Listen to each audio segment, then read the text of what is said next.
Okay, so we ended before the dinner break. I hope everyone enjoyed their dinner. At the concept that if there is no victim, if no actual wrongdoing has taken place resulting in harm to someone else, there is no crime. And many people are, being jailed for victimless crimes that they've actually never harmed another being, and yet their freedom has been taken away. Another aspect about this concept of the difference between right and wrong behavior is we have to understand that there is no such thing as the ability to delegate a wrong to someone else. No one can say to someone, you may harm him, unchallenged or unaccosted, okay? That you're allowed to do that morally, okay? No more than anybody can say a group of people may commit a wrongdoing and they have the moral right to commit it, to commit that wrongdoing. There's no such thing as that, okay? So this is what many people who believe in things like government believe in, that we can delegate to a group of people who are calling themselves a government something that is not a right and all come together and agree upon, they now possess this right. Rights can't be granted by human beings to other human beings. Everybody is born with the same rights because rights don't come from human beings. Rights, like the laws of nature, come from the creator of the universe. They don't come from human beings. Human beings don't make up what right and wrong are. Right and wrong are inherent to creation and are up to us to discover and recognize what they are and then live in accordance with those principles. So if a specific action is not a right for any individual, that action cannot be, quote, delegated, granted, or licensed to any other individual or group and magically called a right. It does not become a right. If it's wrong, it remains a wrong, no matter how many people believe they can do it or delegate it or otherwise. Similarly, a right can't be turned into a wrong. If it's a right and you're not harming somebody by doing it, somebody can't magically say, well, that's a wrong and you're not allowed to do that. And yet we have things that go right hand in hand with that, and it's called government. An action that is a wrong would forever remain a wrong under natural law. So how do we know what rights are? Part of knowing rights is understand that natural law, the difference between right and wrong, always holds true regardless of a population's belief system. Like natural law being in effect, the difference between right and wrong are not dependent on anybody's belief. They are eternal truths that need to be understood. So this means it does not matter how many people agree that a wrong can be turned into a right or that a right can be turned into a wrong. Such things can never be done in reality. We can believe we can do that and act like that, but in reality, it cannot actually be done. A right forever remains a right, a wrong forever remains a wrong. People can only believe that they can claim such reversals and that this will magically make it so. Unfortunately, most human beings erroneously believe that it is morally possible for them to create and delegate rights, quote unquote, which do not exist, or to take away actual rights from people which do exist. They believe we can do that. So when in doubt as to whether an action is or is not in harmony with natural law, the visualization exercise that I always ask people to do is to imagine a scenario of a planet, a world, where there is only two people, where only two people exist on an entire planet, okay? If the behavior in that circumstance, in that visualized instance, is either a right or a wrong, in that instance, it remains a right or a wrong in any size population, regardless of how many people may believe otherwise. Okay? So if a right is a right for one person to do toward another, okay, or if it's a wrong, the action is a wrong for one person to take toward another, population is irrelevant. People will say, well, yeah, if there was a couple of people, that would be okay. But if in a world of 7 billion people, we can't let people do that. Well, this has nothing to do with what right and wrong is. As if they're changeable. Let's look at this scenario. So there's our world, and there's two people, okay? Two well-groomed businessmen. And we're going to look at an instance. Let's look at taxation, the concept of taxation. Is taxation of any kind a right or a wrong? Is it morally acceptable and justifiable, or is it something that is actually a wrong? So let's look at what taxation really is. And again, we're not going to euphemize. We're going to talk about it straight on. So here's what taxation is. It's not what I believe it is. I'm getting down to the heart of the matter and describing what it actually is. Taxation is the claim that a specific group of people who call themselves government have been given a, quote, right. They've been delegated a right, okay? We've written down a law, and we say this people calling themselves the government and the IRS have a right to do this particular action, this activity, okay? This behavior. They've been given a right to confiscate, unwillingly, I might add, an arbitrarily chosen percentage of the product of another individual's labor. Now let me just start with this, right? If you ask anybody, how many are you going to voluntarily pay more taxes? Nobody will raise their hand. And you say, why not? Well, because I could barely afford to pay the ones I'm paying now, and I don't want to volunteer any more money toward that endeavor. Quite frankly, I want my resources for myself to use as I see fit voluntarily. But if the government then said, well, your taxes are going up by 5%, how many people would pay them? Most people would. Because subconsciously or consciously, they recognize they're under coercion. They're actually under duress. They're being told that if they don't give this at the command of the people who are confiscating it, that some form of violence will be conducted upon them, whether through the form of fining them and saying, we're going to take more of your resources, whether by saying, we're going to throw you in a cage and make you stay there for as long as we say you need to stay there, okay? Or by actually conducting actual physical harm upon them. So, again, we're saying that this quote-unquote right is given to individuals who call themselves government, and then they have the right to confiscate this arbitrarily chosen percentage of the product of another individual's labor. Because that's what money is, okay? Or that's what, whatever we make through what we work, that's the product of our labor. We work and then we get compensated for it. So that's an exchange for labor that we have done. That's our property, because we gave labor in return for that. So this is done whether or not the other agrees to share that product voluntarily. It's not a voluntary process. Coercion is involved. Taxation is enforced by the threat of violence, which is behavior that will result in bodily harm, or imprisonment, which is the taking away of physical freedom of movement, if those from whom the product is being seized attempt to resist this confiscation.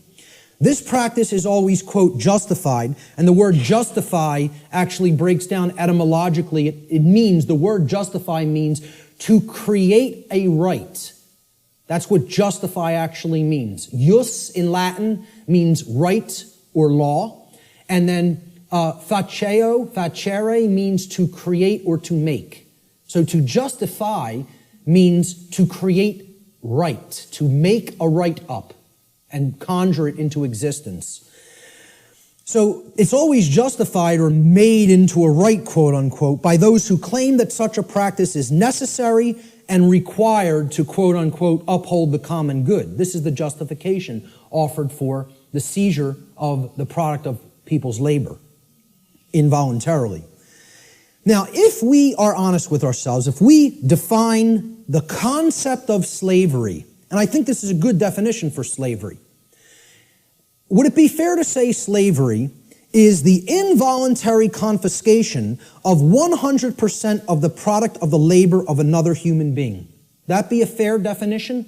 You're saying you're working, I'm going to take whatever you generate as a result of that work that you're doing. It doesn't belong to you. The product of your labor doesn't belong to you. All of it belongs to me. So you work for me. I take everything that you have been able to amass or create through the labor that you have done. I think everybody here would agree that's slavery. That's as good as a definition of slavery as you're probably going to get. I mean, we can come up with some other definitions that involve coercion and physically shackling and keeping people. But if we really are honest with ourselves, what is the purpose of slavery to begin with is to make others work for free and then take all of the product of the labor. That's what slavery was conducted for. Okay? So, if we're defining slavery as the involuntary confiscation of 100% of the product of the labor of another human being, we should be able to clearly see that there is no magical percentage to which we could lower this number that would no longer make it slavery. So I ask people, if the person who's saying I'm going to confiscate 100% of your labor and keep it for myself would say, well, I'm going to take 75%. I'll take 3/4. You can keep 1/4 of what you've created. Would that no longer constitute slavery? And I don't care what you say I'm going to use the 75% for. Okay? If you're telling somebody you have no choice, 75% of your labor belongs to me, would that no longer be slavery just because they allow them to keep 25? Okay, let's lower it to 50. Is it still slavery? Okay. Well, what percentage could it possibly be lowered to for it not to be slavery anymore? Only 0. There is no percentage that it could be lowered to for it not to constitute slavery. And again, if we're being honest with ourselves, many people want to justify this in many ways by saying, oh, it's used for services which someone doesn't have a right to refuse. You know, I tell people, hey, if I said to you, I'm a computer technician. You own a computer? Okay, I'm now your computer technician. You're not allowed to refuse my services. Just think about that for a moment. You may not refuse that I am now providing the service for your computer to keep it in good shape. Okay? First of all, what have I just taken from that gentleman? Right to choose. Free will. Right there, that's slavery. I don't even have to keep going and say, hey, if you refuse, or if you, whether you want or don't want my computer services, I'm now your technician, and I need $200 every year. I'll come over a couple of times. I don't care whether you're happy with my service or not, okay? And if you don't pay me, I'm coming and taking the computer. Now, is that really your property if you're living under that kind of duress? Or am I just a violent criminal who's saying I'm going to steal your stuff if you don't give me what I say? I'm holding you under extortion. That's duress. That's called duress. It means I am threatening violence unto the person unless they conform to my will. And that's what we're all held under. We're held under duress. All forms of taxation are duress. It is a master class telling people you have no right to refuse the arbitrarily set confiscation of your labor that I deem is going to be necessary for what I say it's necessary for. So how could you possibly claim that your home belongs to you if you're paying something called a property tax? That somebody is saying, for the services we provide in this community, you must pay us this percentage, and if you don't pay it, your house is going to be turned over to the government. And you know what that's called? There's a term for that, okay? When a society doesn't actually have true private property ownership rights and a higher class of masters actually owns the land and owns the property and only allows the peasant class to live upon the property for as long as they pay tribute to the master class, who can tell me what system of government that is? That's called feudalism. And that's the United States government and just about every government on the earth. You live in feudalism. There's no such thing as democracy. There's certainly not a constitutional republic, that's for sure. Okay? The de facto state of government, which means indeed, in action, is feudalism. And feudalism is just another euphemism. It's a euphemism for slavery. Okay? Because slaves aren't allowed to own property. Slaves aren't allowed to keep the product of their labor. You know? That's all it really is. If we're being honest with ourselves. Once again, there's my catchphrase for this section. Okay? We want to euphemize it, justify it, call it something else. Right? I said this to that New Age woman at the UFO conference. And she said, again, I prefer not to see it that way. Well, you're not being honest with yourself. You're lying. It's called lying to yourself. That's what cognitive dissonance is. It's called lying to yourself. Okay? So, If we're being honest with ourselves, taxation's merely a euphemism for theft, violence, and slavery, the practices upon which it is actually based. And since no individual anywhere on earth has the right to claim ownership of the product of another's labor, such behavior can never be, quote, delegated to a group of people and called a right. Therefore, it follows logically that all forms of taxation, I don't care what they are, excise tax, property tax, gift tax, inheritance tax, income tax, I don't care what form it is, taxes on corporations even, okay? All forms of taxation are always wrong according to natural law because they are all based in the destruction of free will, they are based on coercion, and they are ultimately based upon violence, all of which are wrongdoings, all of which are forms of theft, and all of which not one individual has the right to perform upon another. And this is what people want to justify and believe can be magically turned into a right, just because they want to euphemize it and call it taxation. Let's look at another example. Prohibition. One of my favorite, it's one of my pet peeves, okay? I'm big into health, into eating right, okay? I'm huge into juicing. It's one of my favorite things to do. Purification of the body is part of purification of the mind, all right? But I'm going to tell you, I'm 100% for anybody being allowed to put anything into their body because they own their body.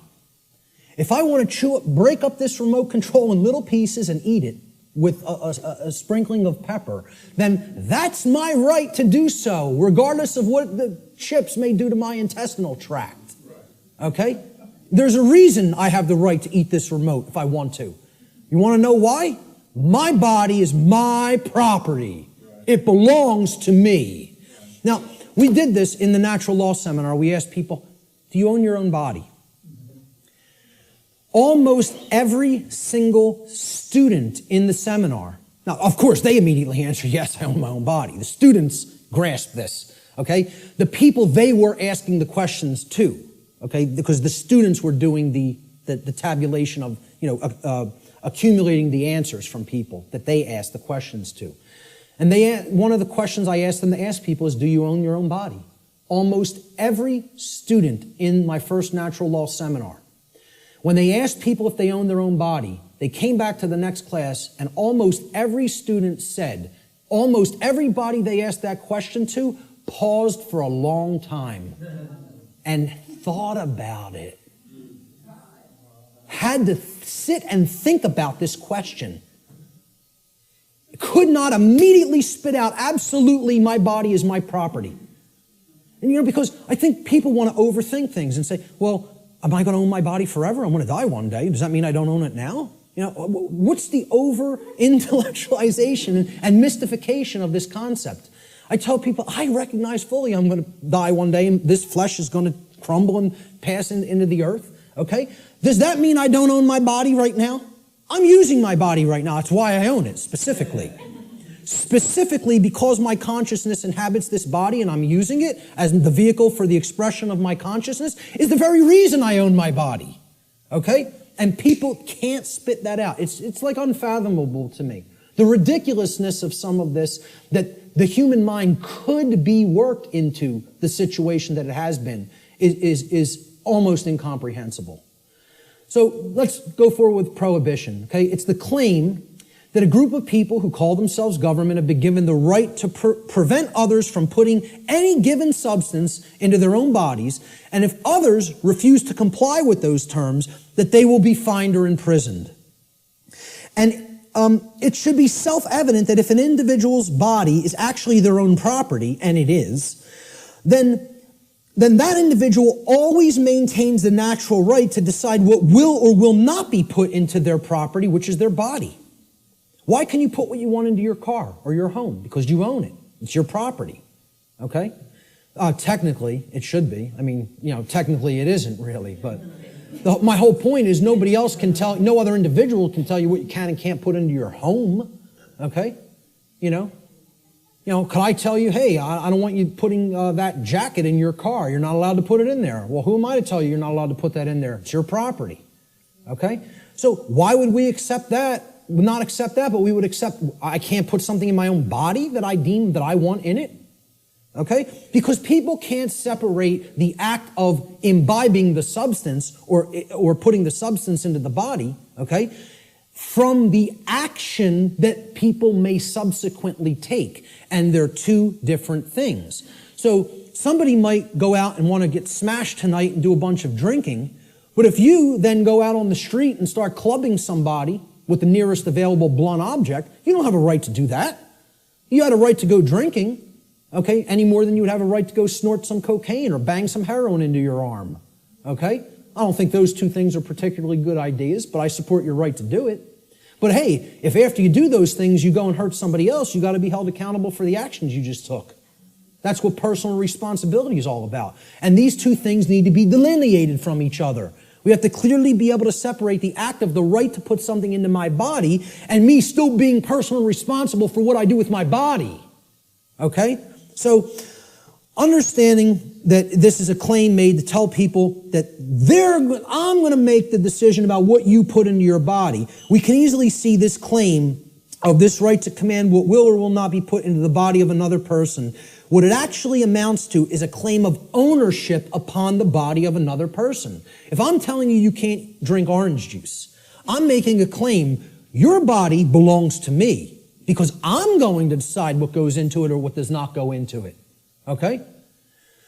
So if I say carrots are off limits for your consumption, sir, and they may not be ingested, I've just made a claim that I own your body. Well, what's the claim on the ownership of another person's body called? Slavery. If we're not euphemizing it, and if we're being honest with ourselves. Okay?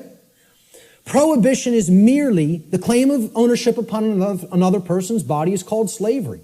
Therefore, prohibition is merely a euphemism for slavery that is backed by violence, regardless of the justifications made by those who claim such practices are, quote, necessary for the common good. That's always the justification. Since no individual anywhere on earth has the right to claim the ownership of another person's body, such behavior can never be delegated to a group and magically termed a right. Therefore, all forms of prohibition are always wrong according to natural law. Doesn't matter what the substance is. Doesn't matter what it is. How destructive it may be to the body or brain. Look, if I want to go under my sink, take some cleaning supplies and make a nice cocktail with some lye and some roach poison and some rat poison, stir it up in a water solution and go glug, glug, glug, glug, glug. That's my right. Want to know why? Because I own my body. I own my consciousness and my body, period, the end. So if I want to do that, that's my right to do so. Okay? Nobody has a right to tell me what I can and cannot put into my body. Yet we accept this because of these justifications that, it's for the common good. Forget what rights are. It's for the common good. We need to accept slavery for the common good. Yeah, it works out like that.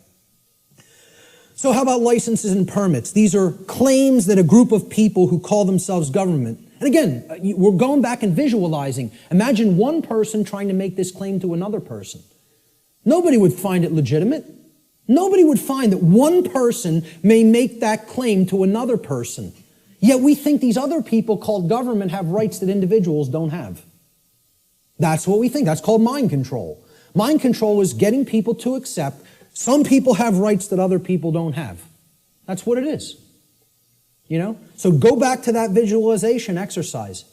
Can one person make that claim over another and have it be legitimate? Of course not. So if nobody has that right, how could that right be delegated to somebody else? It can't. Licenses and permits, they're claims that a group of people who call themselves government have been given the right, quote unquote, the right to prevent others from exercising specific behaviors, even if such behaviors cause no harm to others or their property. Unless those others petition, meaning beg, or pay the government for permission. That's what a permit is. It means permission to be allowed to exercise those behaviors. This amounts to the claim that rights are actually merely privileges that may be granted or revoked by government at any time. Okay? Based upon The people in governments preference their discretion. All right? Remembering that the definition of a right is any action which does not cause harm to another living being or their property, there is no such thing as the right, quote unquote, to stop another person from exercising a right. If something is a right, meaning it doesn't cause harm, there is no such thing as someone's right to stop you from performing that action. Okay? That would be called coercion, which is a wrong. Okay? So the actual ingestion of, let's say, marijuana, for example, harms no one else. You can put that into your body, sit there perfectly peacefully, and not cause harm to another living being. That's called a right, for the very specific definition that it caused no harm. Okay? I would not have the right to tell another individual, you may not do that action. That would be a wrongdoing. Well, it's the same thing for something when it comes to licenses and permits. You're telling people, hey, if you pay me $50, I'll let you smoke that marijuana without doing violence to you. Unless I change my mind. And then I won't give you a permit. I'll just say, hey, you're not allowed to do that. Even something that is a right, like assembling and speaking. Like what was done in the state of Pennsylvania a few years ago when the G20 visited it in the city of Pittsburgh. Okay? The city telling people, we have revoked the right to assemble and speak and petition for grievances. You don't have the right to come and speak. No protests will be tolerated or we'll hit you with sound and water cannons. You know? And people just laid down and accepted it. The whole city of Pittsburgh. You know? Because, oh, we're going to go and ask them for a permit. And they just said no. Nope. You don't have that right anymore. We find you on the street, you're getting blasted with a sound cannon and deafened. Some people went permanently deaf. Permanently deaf. Lost their hearing from what happened in Pittsburgh, Pennsylvania. You see the stuff that was happening in, it wasn't Egypt, where they were hitting people with water cannons recently and killing some of them. It was in the Middle East somewhere. Turkey, correct. You know? Hitting people, some people died getting hit in the eye with such pressure it hits the brain. People were dead from water cannons. They call these non-lethal weapons. Because they're telling you, you may not speak. You may not assemble. We're going to revoke that right, really. See, there is no right to stop someone from exercising a pre-existing right. That's you making the claim, I own your rights. That's what that's really doing. That's saying, I'm God, I get to grant what a right is or revoke what a right is at any given time. It's basically what it is. It amounts to someone claiming to be God. The claim over the rights of another person is called slavery. Even more so, it is the claim to be God, the claim that the rights of another flow from you. Therefore, licensing and permits are merely other euphemisms for slavery, regardless of the justifications made by those who claim such practices are, quote, necessary for the common good. Since no individual anywhere on earth, no single individual, has the right to claim the ownership of another person's rights, such behavior can never be delegated to a group and magically called a right. Therefore, all forms of licensing and permits, according to natural law, are always wrongdoings because they are always based in coercion and the theft of someone else's rights. So again, that's the visualization exercise. There's 3 quick examples. You have to envision there's only 2 people. Would one person have a right to conduct that action against another? If the answer is no, the right cannot be, there's no such thing as calling it a right and delegating it to other people and telling them now you're allowed to perform that behavior. It's always a wrongdoing. But people, because of this idea, this mind control called government, want to believe that that right exists, that we can delegate something that is a wrongdoing. Force versus violence. We need to understand that these concepts are complete opposites of each other. They are not the same. The terms should never be used interchangeably with each other because not only are they not even remotely similar, they're direct, diametrically opposed opposites. Let's look at the difference. They're often spoken about as if they're the same, and they're used interchangeably, when in fact they are actually diametrically opposed to each other. Force, the definition of force, is the capacity to do work or cause physical change in the physical world. Okay? For any change to be created in the physical world in any capacity, force must be used and applied. There's nothing you can do that doesn't require force if you're going to make a change happen in the physical. Okay? So, to set up this equipment, force was required. We had to lift it, we had to set it up, we had to plug in the cables. Force is required to do all those things. It's the capacity to perform physical activity, physical work. Okay? Action, force is actually action which is in harmony with morality and natural law, because the taking of it, the usage of it, doesn't violate rights of other people. So as soon as you're stepping over the line into coercive usage of force, that becomes violence. The initiation of force for coercive reasons, for coercive applications, becomes violence. That's what makes it violence. Force itself is not violence. As such, force is action which one always possesses the natural right to take, and this includes the defense, the physical defense of someone's person, their body, against the act of violence. Force may be applied in that situation. When you are accosted with violence, you do reserve the right to use physical force defensively against such an assault.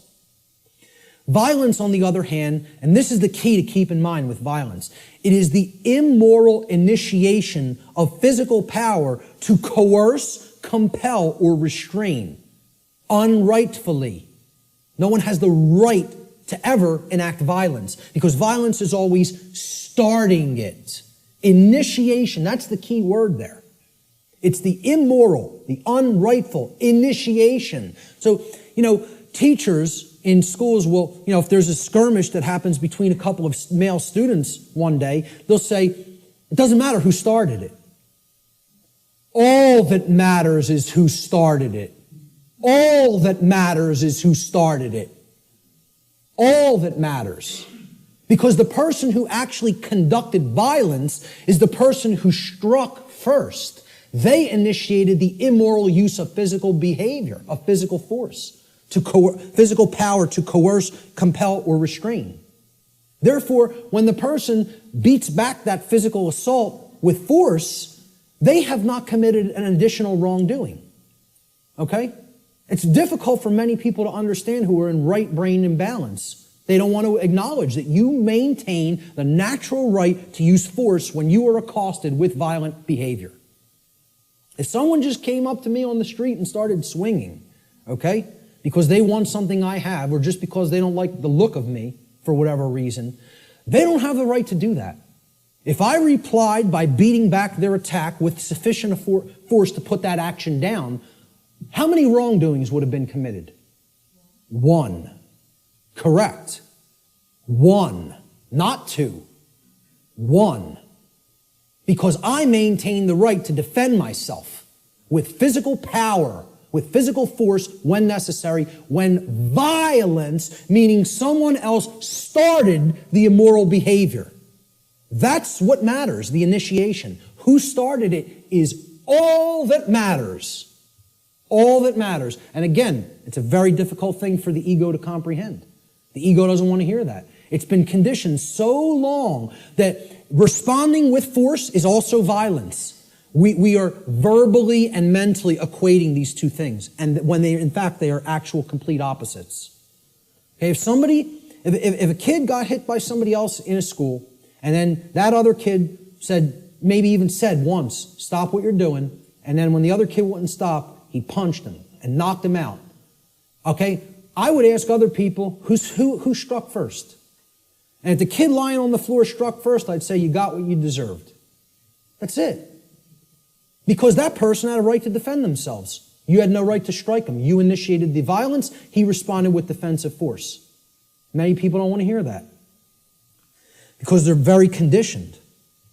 And I'm not saying you have to do that. You also reserve the right not to do that. But the right does exist. Both rights exist. You would have the right to not respond with physical force, but you would have the right to respond with physical force. See, that's a free will decision that the person has the right to choose between those actions. I don't even look at either one of them as the high road. You know? Personally, I think if somebody keeps beating somebody and keeps conducting violence to them, and the other person keeps accepting it and never rebels against it and never uses any force to put it down, I almost look at that as the low road. I'm not a pacifist. Not a pacifist. Okay? I am 100% about non-violence, meaning don't initiate harm to other people. Don't start it. Don't start none, won't be none. In street lingo. That's how it really is.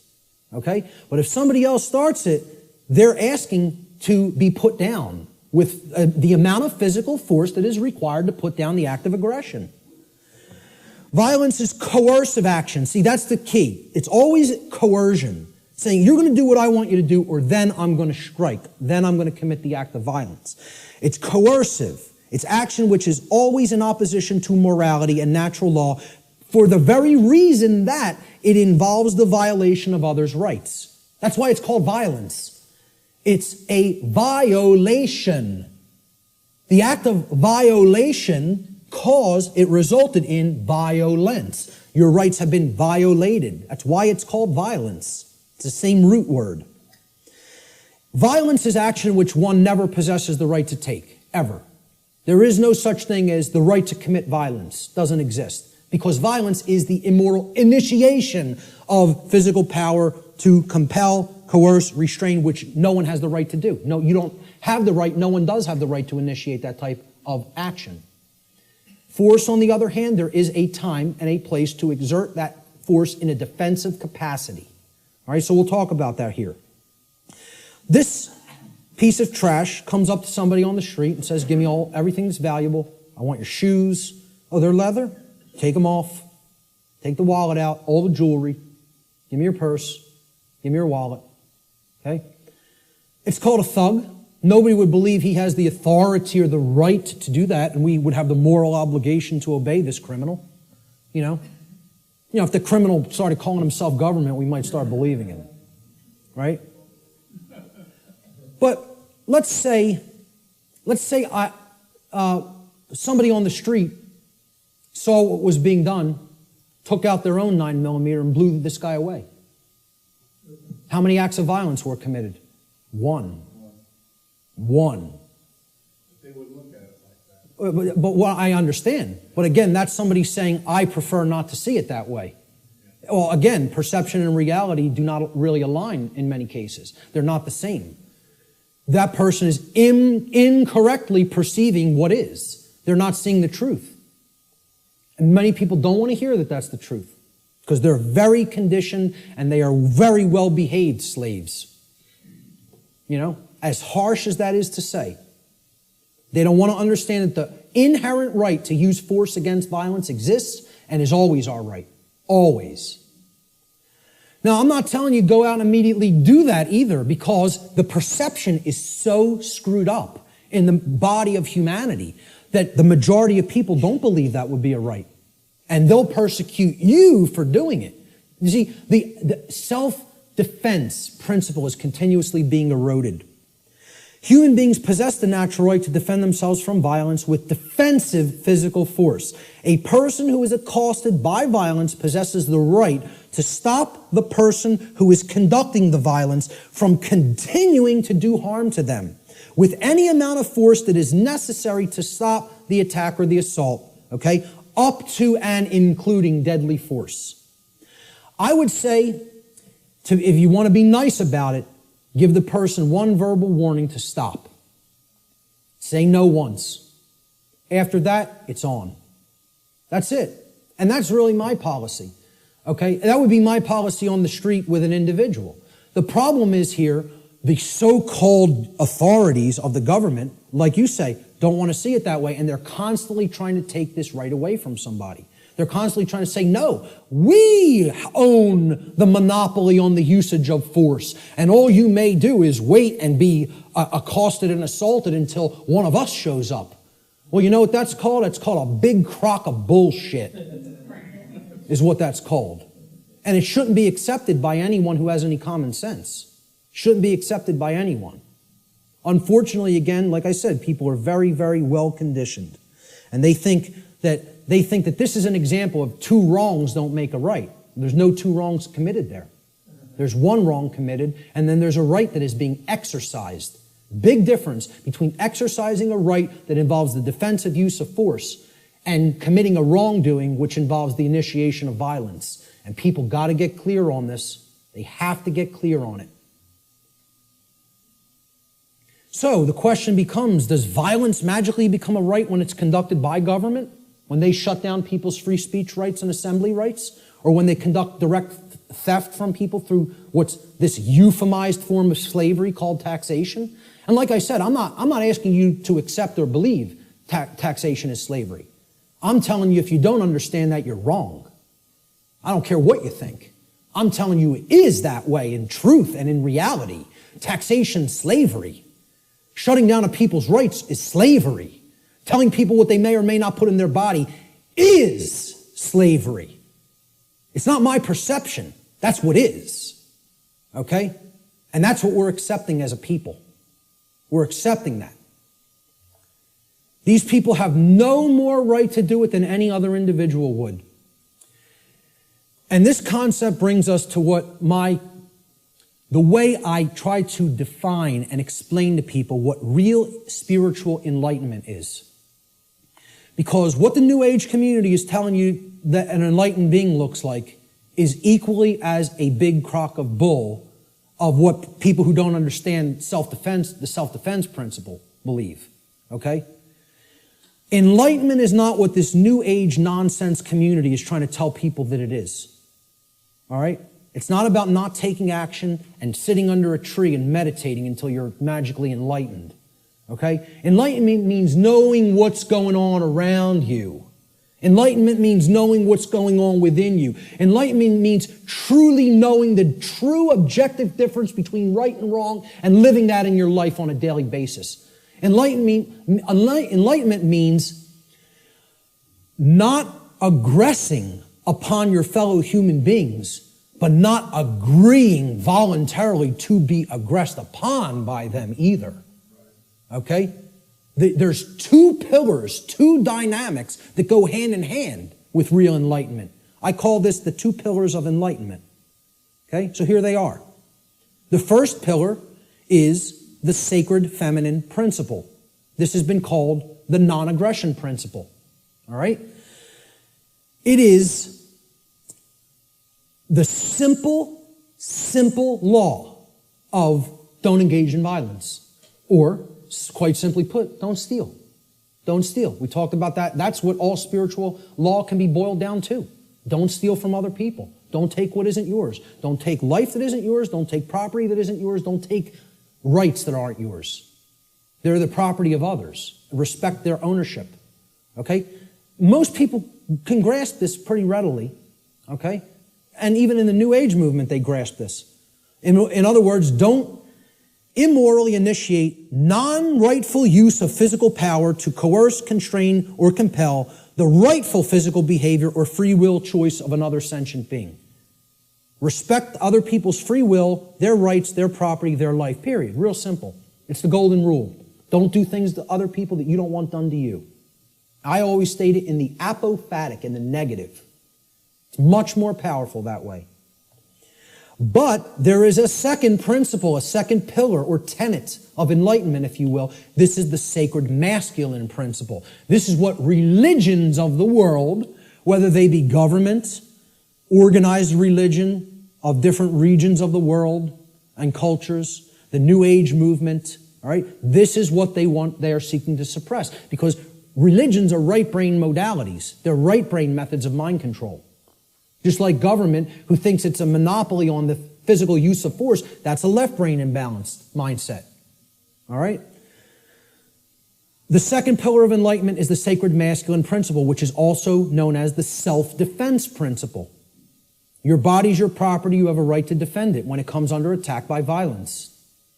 This principle states, sentient beings have the inherent right to use force to defend themselves from violence conducted upon them by another. This is the part many people don't get. You know, that's why we're not rebelling against our slave keepers, our slave masters who are masters of other people in their own sick, distorted, psychopathic minds and are nothing but thugs and criminals that people magically believe have the moral authority to continue to do what they're doing just because they euphemize slavery and call it government now. That's the sacred masculine principle. There is no such thing as an enlightened being that doesn't fully grasp both of these principles anywhere. Never has been. There's no such thing as half measures. You got to get them fully, both, or you're not there. And that's the problem. We're not all the way there. If people were already there, they wouldn't be tolerating what we're putting up with. More aggression against people's rights is being conducted in this country than when the founders of this nation actually separated from England.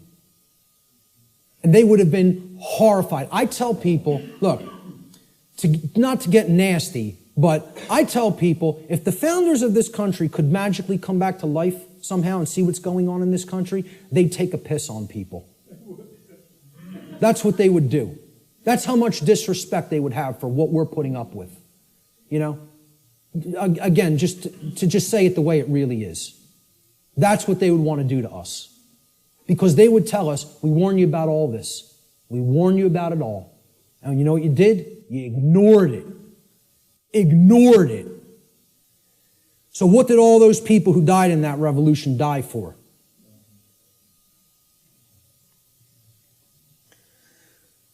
We have to understand true ownership. Real, deeply. Not peripherally. Super deeply. We got to know what we own and what we don't own. We have to understand, why is this our current condition? That's the question we asked at the beginning. And here's the reason. The reason our species continues to experience a systematic and growing loss of freedom is because we collectively do not deeply understand ownership and we continue to commit and condone theft. This is a prison for thieves. That's what Earth is. It's a prison for people that don't want to respect ownership. They want to take things that aren't theirs. And that's what we're here to learn. We're here to learn that there's only one natural law. Stop stealing from other people. Stop taking things that you don't own. Stop condoning theft of things that other people don't own. Don't condone that activity, that behavior either. So what is ownership? What's the definition? What does it entail? To own a thing means that regarding that thing, an individual maintains three basic things regarding it. The first is rightful possession. It means you acquired it without doing harm to somebody else.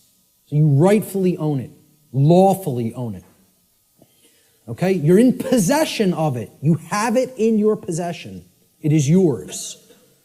The second thing is you control its usage. Okay? So your house, you control its usage. Your car, you control its usage. Your clothes, you control their usage. My computer is mine. I control its usage. I'm using it. Okay? Control of the usage of something means that you own it. And most of all, maintaining personal responsibility for that possession is the third aspect of ownership. So to own something means I'm in lawful, rightful possession of it. I control the usage of that thing, and I maintain personal responsibility for it. All right? And this is what we have to understand. Natural law can be essentially reduced to one single spiritual law. I gave you the working definition, the soundbite definition before. Here's the super simplified two-word concrescence of all of this information. Natural law gets boiled down to two words. Don't steal. That's it. You want the key out of the prison? You got to understand property. You got to understand all rights are property rights. Stop taking the property of other beings. Stop condoning the taking of the property of other beings. The end. You know, I should just get up here and say, don't steal, the end, everybody go home. Should be that simple. That's the key, folks. That's the key to the prison door. And what we're really talking about here is common sense. That's what conscience is. People don't think of conscience as common sense. They don't think of conscience as knowledge. Conscience is knowledge. It's not action, it's not behavior. It's knowledge. Again, knowledge is the way out of this. Okay? And this is the knowledge that has to be developed. Conscience comes from the Latin prefix con, meaning together, and the Latin verb sciere, meaning to know or to understand. You put them together, to know together, to understand together. Conscience is common sense. Common sense knowing. Common sense knowledge. Literally. From the etymological breakdown of the word. Con, together, science, to know. That's why the problem is people don't have common sense. That's why I'm sitting there almost laughing hysterically that I need to try to teach common sense to people. The ridiculousness of it. Now, what we all need to be doing is doing that work, I know you guys get a lot of this. We need to start reaching out to other people. I'm going to talk about that in a moment. Conscience, the definition of it, is the definitive knowledge of the objective difference between right and wrong according to natural law. Objective. Definitive. Okay, it's not up for debate. It exists inherently and objectively. It can be understood, known, discovered. This is different from action. Conscience is the knowledge, then we act upon it. Okay? So it's different from understanding something and acting upon it. Right? To have conscience is to have common sense. It's to know the difference between right and wrong and understand that difference deeply. Then we're going to convert that into action. We exercise conscience. The exercise of conscience is actually action. The exercise of conscience is the free will choice of right action over wrong action once the definitive knowledge of the objective difference between right and wrong according to natural law has been acquired and integrated into the being. We acquire that knowledge first, understand it, then we act in either accordance with it or disharmony with it. If we act in accordance with it, it's called the exercise of conscience. That's action. The law of freedom. This is one of the basic laws within the body of natural law. It's real simple. The law of freedom states that freedom and morality are directly proportional. It's a mathematical equation that works 100% of the time flawlessly. As morality increases, freedom increases. As morality declines, freedom declines. This means the more moral a population is, the freer it becomes. The more immoral a population is, the deeper into bondage and slavery it goes. Another way of saying this is to say that the presence of truth and morality in the lives of the people of any given society is always inversely proportional to the presence of tyranny and slavery in that society. The more truth and morality there is, the less tyranny and slavery there is. The less truth and morality there is, the more tyranny and slavery there is. That's the law of freedom. And many people don't want to understand that. That these two things are inextricably interwoven and connected and can never be separated from each other. The presence of truth and morality in a society and the presence of freedom or its lack in a society. True freedom can never exist in a society that embraces moral relativism, which is the idea that there is no inherent and objective difference between right and wrong. So that humanity may just arbitrarily create or decide right and wrong for themselves. That's the ideology called moral relativism. As I've said before, it is the second tenet of the satanic religion. And it is deeply entrenched in this country and in the world. In our polls that we conducted, the psychological little tabulations that we did asking several people questions, 2/3 of people were moral relativists. 66%. Think about that. 2 out of 3 people believe there's no such thing as an objective difference between right and wrong and feel these are just constructs that exist by human beings and we get to make up what's right and what's wrong. 2/3 of people. That's where we're at. That's where we're really at. Natural law versus man's law or government. Here's the differences. Natural law is based upon it's based upon principles and truth, meaning things that are inherent to creation and are not made by humankind. Natural law can only either be harmonized with due to knowledge and understanding or rejected due to ignorance. So it's not something that is based on compliance because of we fear the punishment that would result of not understanding it. Okay, if you don't understand it and live according to it, the result is inescapable. Because men and women are not actually creating the result. Okay? The universe is bringing that result to us, intelligently and dynamically. All right? In other words, once again, this is about consequences. You behave a certain way, there's certain consequences. You change the behavior, you'll change the consequential results. Natural law is universal, which means that it exists and applies anywhere in the universe regardless of physical location. There is no place you can go in the physical universe to escape natural law. Let me know if you find a way out of this universe and into another where natural law no longer applies, and we'll take a look at it together. But until you figure out the way out of this universe and into a place that's not governed by law, you're bound by natural law. Okay? Natural law is eternal. It will exist for as long as the universe exists, and it is immutable. Exists and applies for as long as the universe exists and cannot be changed by anything humanity is capable of doing or any other species in the universe is capable of doing for that matter. Man's law, on the other hand, let's look at how this contrasts with natural law. It's not based on principles and truth. It's based on dogmatic beliefs that are programs that are running in the human mind. These are constructs of the mind that operate like programs. Man's law is complied with due to the fear of the punishment that will be conducted upon people who attempt to not comply with it. It's most of the only reason people ever comply with the law of man. And that's a very low state of consciousness, fear. That really is only going to get you all the negative things that we say we don't want if we're in that vibration. Man's law differs with location based upon the whim of legislators, like prohibition. Well, I'm allowed to smoke marijuana in one state, and then I could be jailed for it in another. My freedom can be taken if I cross this imaginary line. Okay, I'm a gun owner, okay? If I take certain weapons that I own across an imaginary line, I could be jailed for years. But over this side of the imaginary line, it's okay. And you're just exercising a right. Over here, it's morally wrong. We'll cage you for it. Over here, yeah, you're allowed to do that. You can have that high-capacity magazine. But over here, you're going into a cage for it, just by crossing an imaginary barrier called a state border. And people think that makes sense.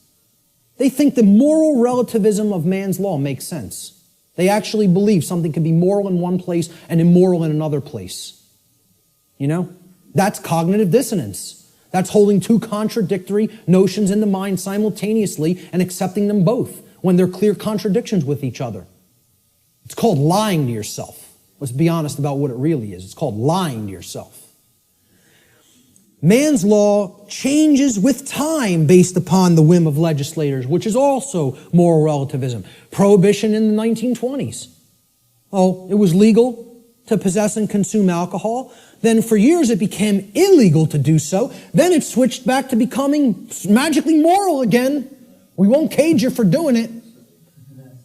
Well, it changes over time based on our preferences and likes and dislikes. Yeah, we get to make up what law is, what right and wrong are.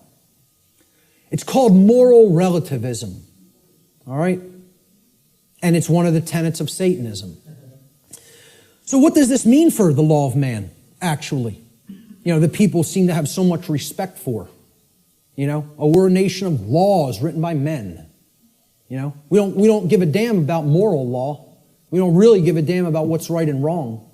You know, but we have so much respect for the law of man, which people actually believe is somehow based in morality, when it's nothing of the kind could be further from couldn't get any further from the truth than that. It's based in moral relativism, which is about the whims of the legislator at any given time or place.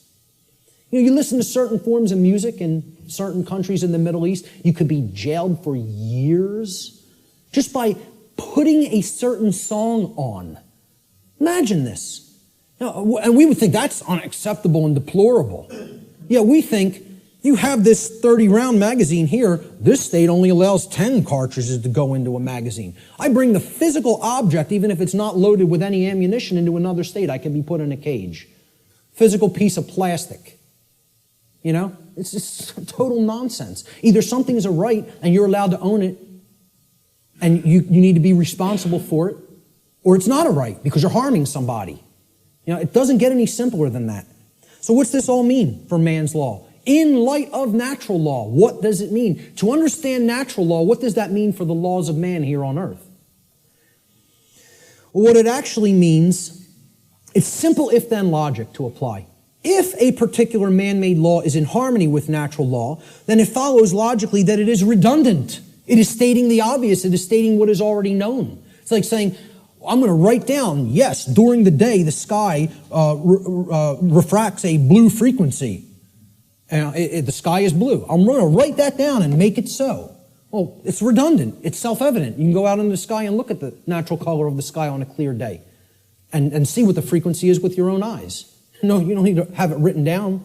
Okay? It's a redundancy.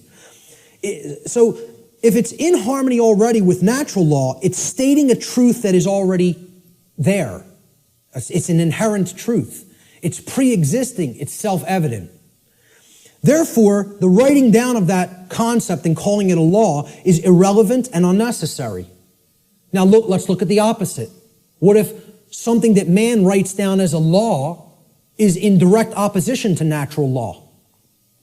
So if a particular man-made law is in opposition to natural law, it follows logically that it is both false, meaning that it is incorrect. Okay, that's what natural law is. It's based in truth, that which is. And it's also immoral. Because if it's not based in natural law, it means that it is doing something that is actually harming somebody by taking something from them that doesn't belong to you. Like taxation, like permits and licensing, like suspending rights that do already exist, etc., so forth. All right?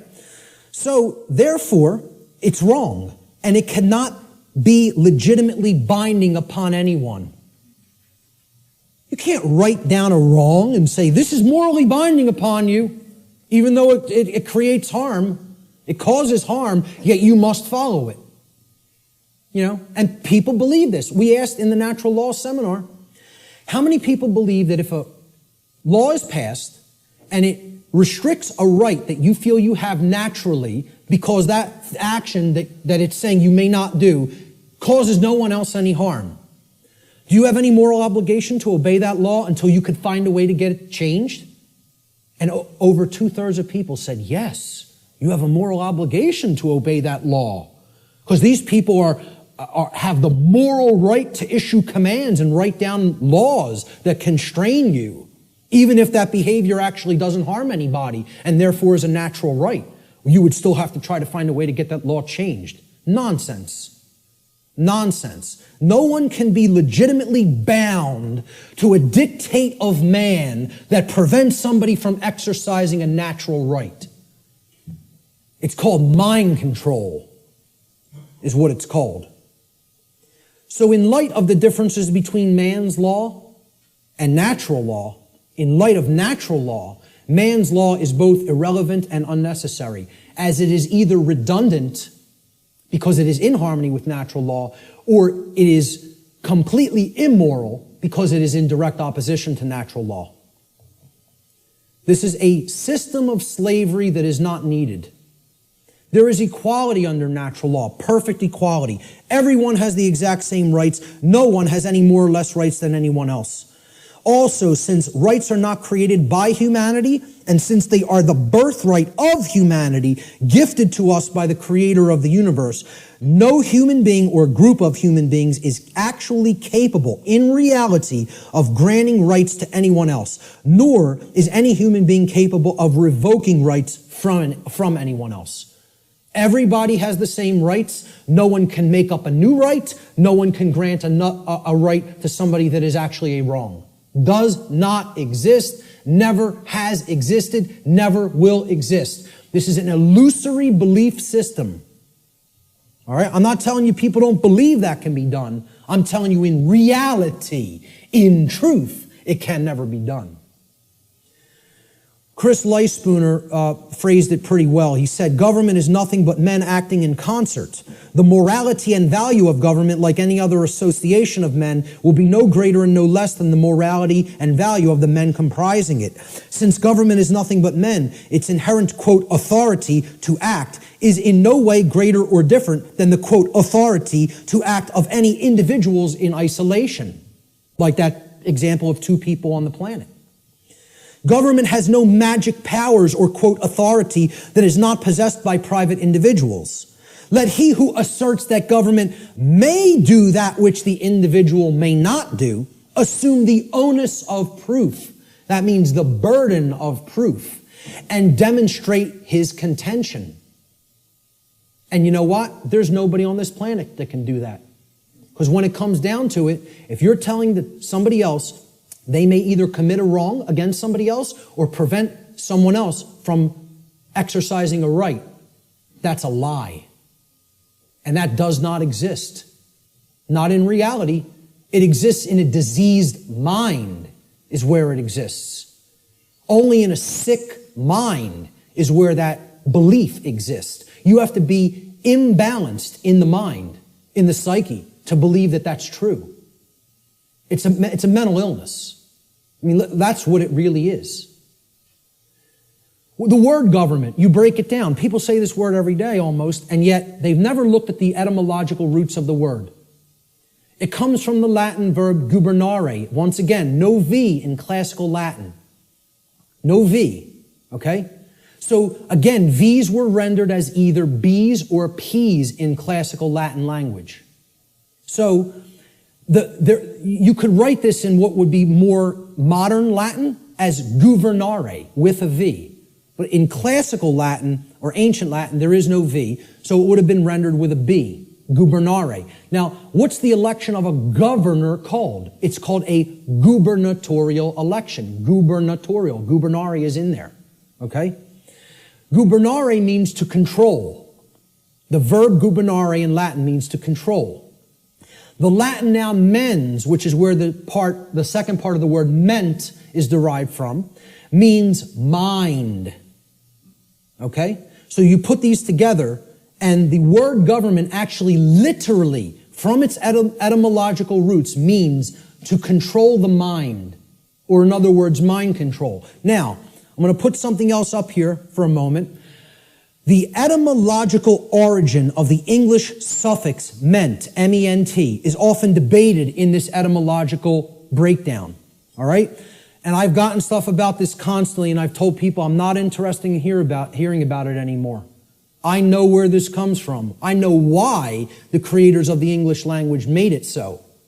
Made it like this. Okay?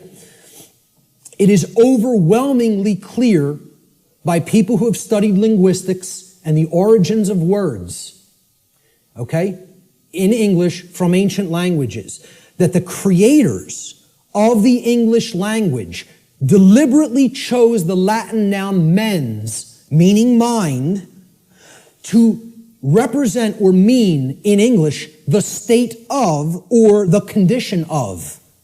And this was done in direct keeping with the first principle of natural law, as we've already discussed, the principle of mentalism, which demonstrates that in order for any particular thing, event, or circumstance, any state or condition to exist in manifested reality, it, as it currently does, which is known as the plane of effects, it must have first existed in the plane of causality or the mental realm, the mind. Okay? We've already looked at that principle of natural law. So, anything that ends in ment, the original etymological derivation means that it was made that way first by a state of mind which led to its creation in physical reality. Okay? Any word you can think of that ends in M-E-N-T, meaning the state of or the condition of, means it happened in mind first, and therefore it led to the state of or the condition of in physical reality. Okay? So, when I say that government means mind control, It literally does, and that is an accurate etymological breakdown. Okay? The word mens was deliberately chosen for specific reasons. And I just explained the reason of that meaning, the state of or the condition of. And many people want to hotly contest that. I'm telling you outright, they're wrong. They don't understand why that was chosen. Mens, meaning mind, was chosen deliberately to mean the state of or the condition of. Government is based on this illusory and false concept called authority. People think certain people are authorities, that they actually have rights that other people don't have. The right to command, compel, coerce, and tell people, this is right, this is what you're going to do, and if you disagree, I have the power to actually compel, coerce, or constrain you against your will. If you're not harming anybody, even in the taking of that action. Authority is based upon an equal illusion that is called jurisdiction. Now, if we break down this word, it comes from the Latin noun. Jurisdiction comes from Latin, jus juris. Jus juris in Latin means law. Juris is the possessive case. And the Latin verb dictere. So, jus dictere, juris dictere, jurisdiction. Okay? Dictere means to say or to speak. Thus, jurisdiction literally means to say what the law is. Or in other words, we get to make up what the law is. The law is not something that exists in nature and is based upon right and wrong and truth and morality. No, we get to make it up. We're God. We get to say what's right and what's wrong. And therefore, since we make the law, we're the owners of these people. They're in our jurisdiction. You know, we own them. And we get to make up what they're allowed to do and what they're not allowed to do. Authority ultimately is an illusion, again, of a diseased mind, a diseased psyche, based entirely in violence and built upon the erroneous and dogmatic belief that some people are masters who have the moral right to issue commands and others are slaves who have a moral obligation to obey the commands of the masters. I don't care what you want to call it. You can euphemize it any way you want. I call it what it really is. Slavery. That's what it really is. It doesn't come down to anything else. You can call it whatever you want, euphemize it, try to make it sound as nice or as pleasant as possible. It's all one thing. It's called slavery. It's always immoral and it needs to be ended. That's it. And we have to develop the knowledge and the courage to end it. The knowledge, the care, and the courage to end it. The belief in the legitimacy of, quote, authority, this illusory nonsense notion, is the belief in the legitimacy of slavery. Anybody who believes in that authority is legitimate and government is legitimate, whether they want to admit it or not, or know it or not, or understand it or not, I don't care what they believe. They are advocating the legitimacy of slavery. That's not my belief. I don't care who calls that my belief. I'm just looking right into the camera and saying this. Because I know the people in this room know that that's not my belief.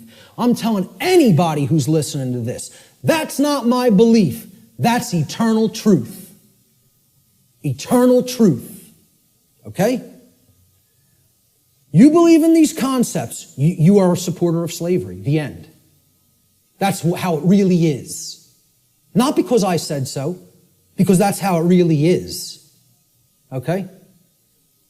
And that's called mind control. For somebody to believe that slavery is legitimate, you gotta be under deep mind control.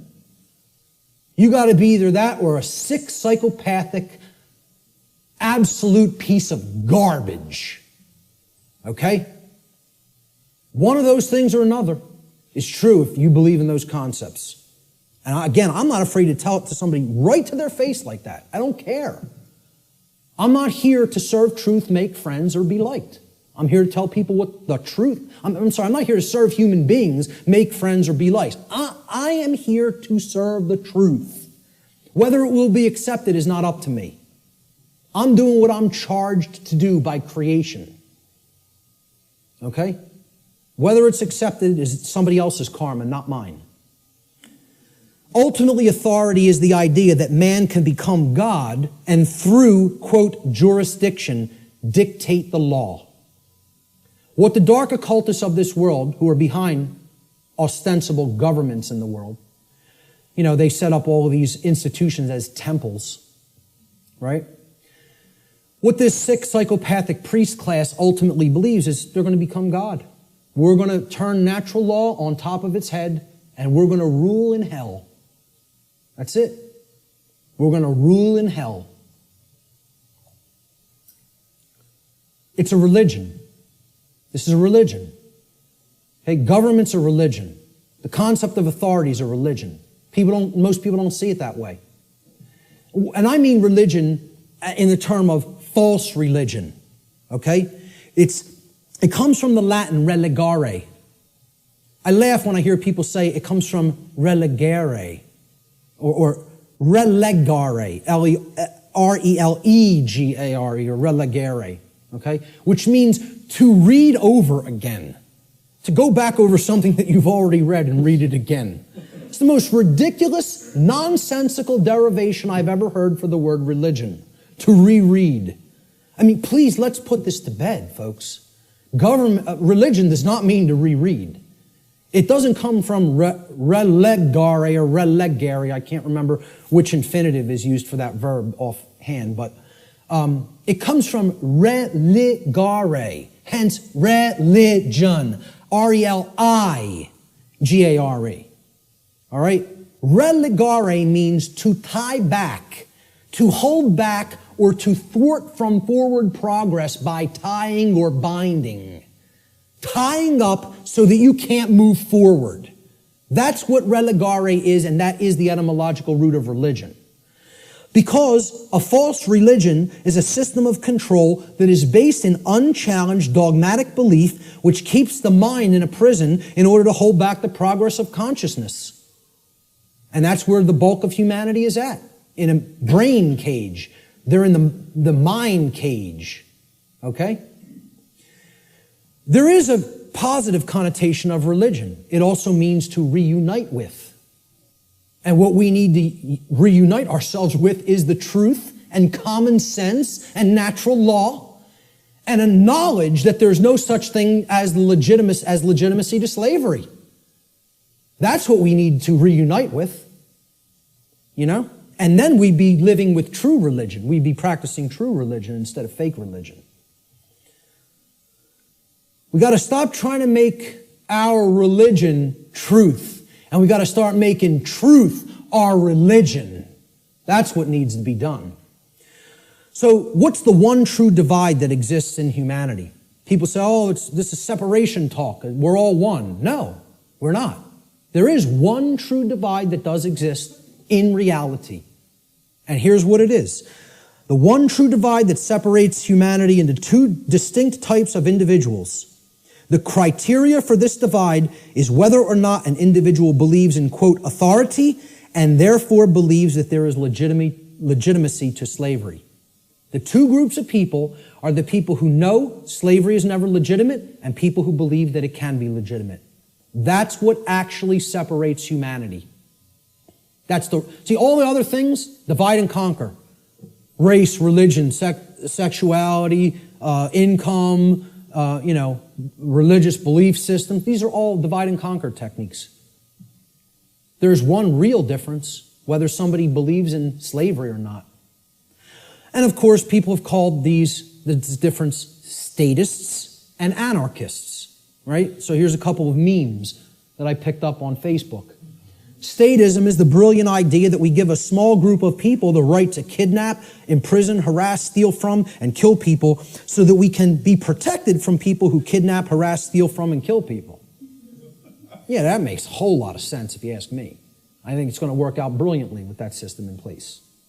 Okay? An anarchist, I couldn't find any good pictures of anarchists because they're all fake anarchists who want to destroy property and think that they're somehow doing the world some good. You know, the black bloc. They're really communists in disguise. Okay? When you really boil down to it, they don't know what anarchy is at all.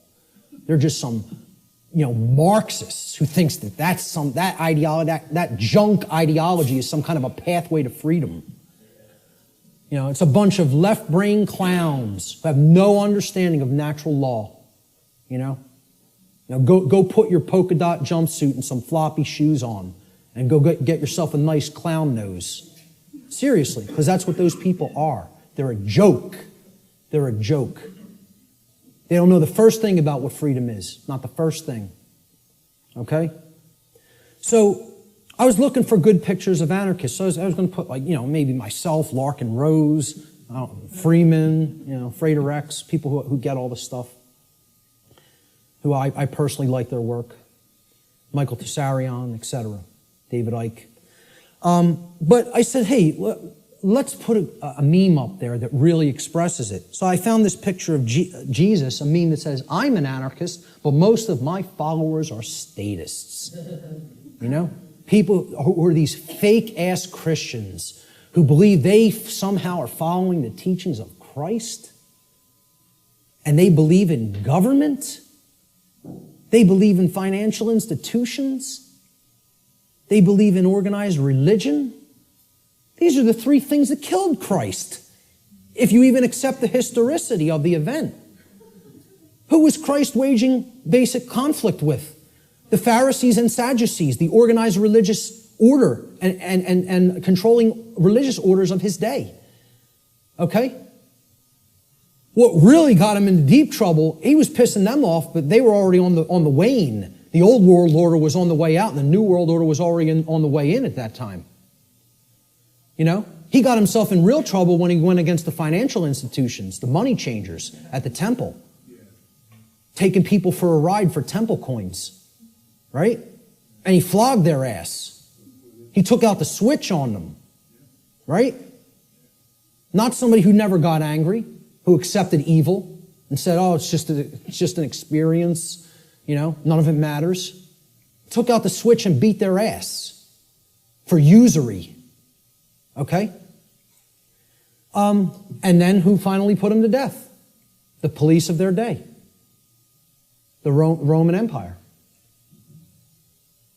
Roman centurions, the operating standing army and police of their day, the government. So who is he waging spiritual warfare against to try to bring righteousness into the world? And again, I don't care whether you accept it as historical fact or spiritual allegory. I could care less. Believe what you want. Doesn't matter. All that matters is the teaching. He was waging spiritual war against the three entrenched, mind control, religious establishments of his day. Organized religion, organized finance, and government. And people don't see it that way, so-called Christians. Because they're not interested in the real teachings. They just want to call themselves something and identify it and say, oh, that magically makes me this. Because you go to church on Sunday doesn't make you a Christian.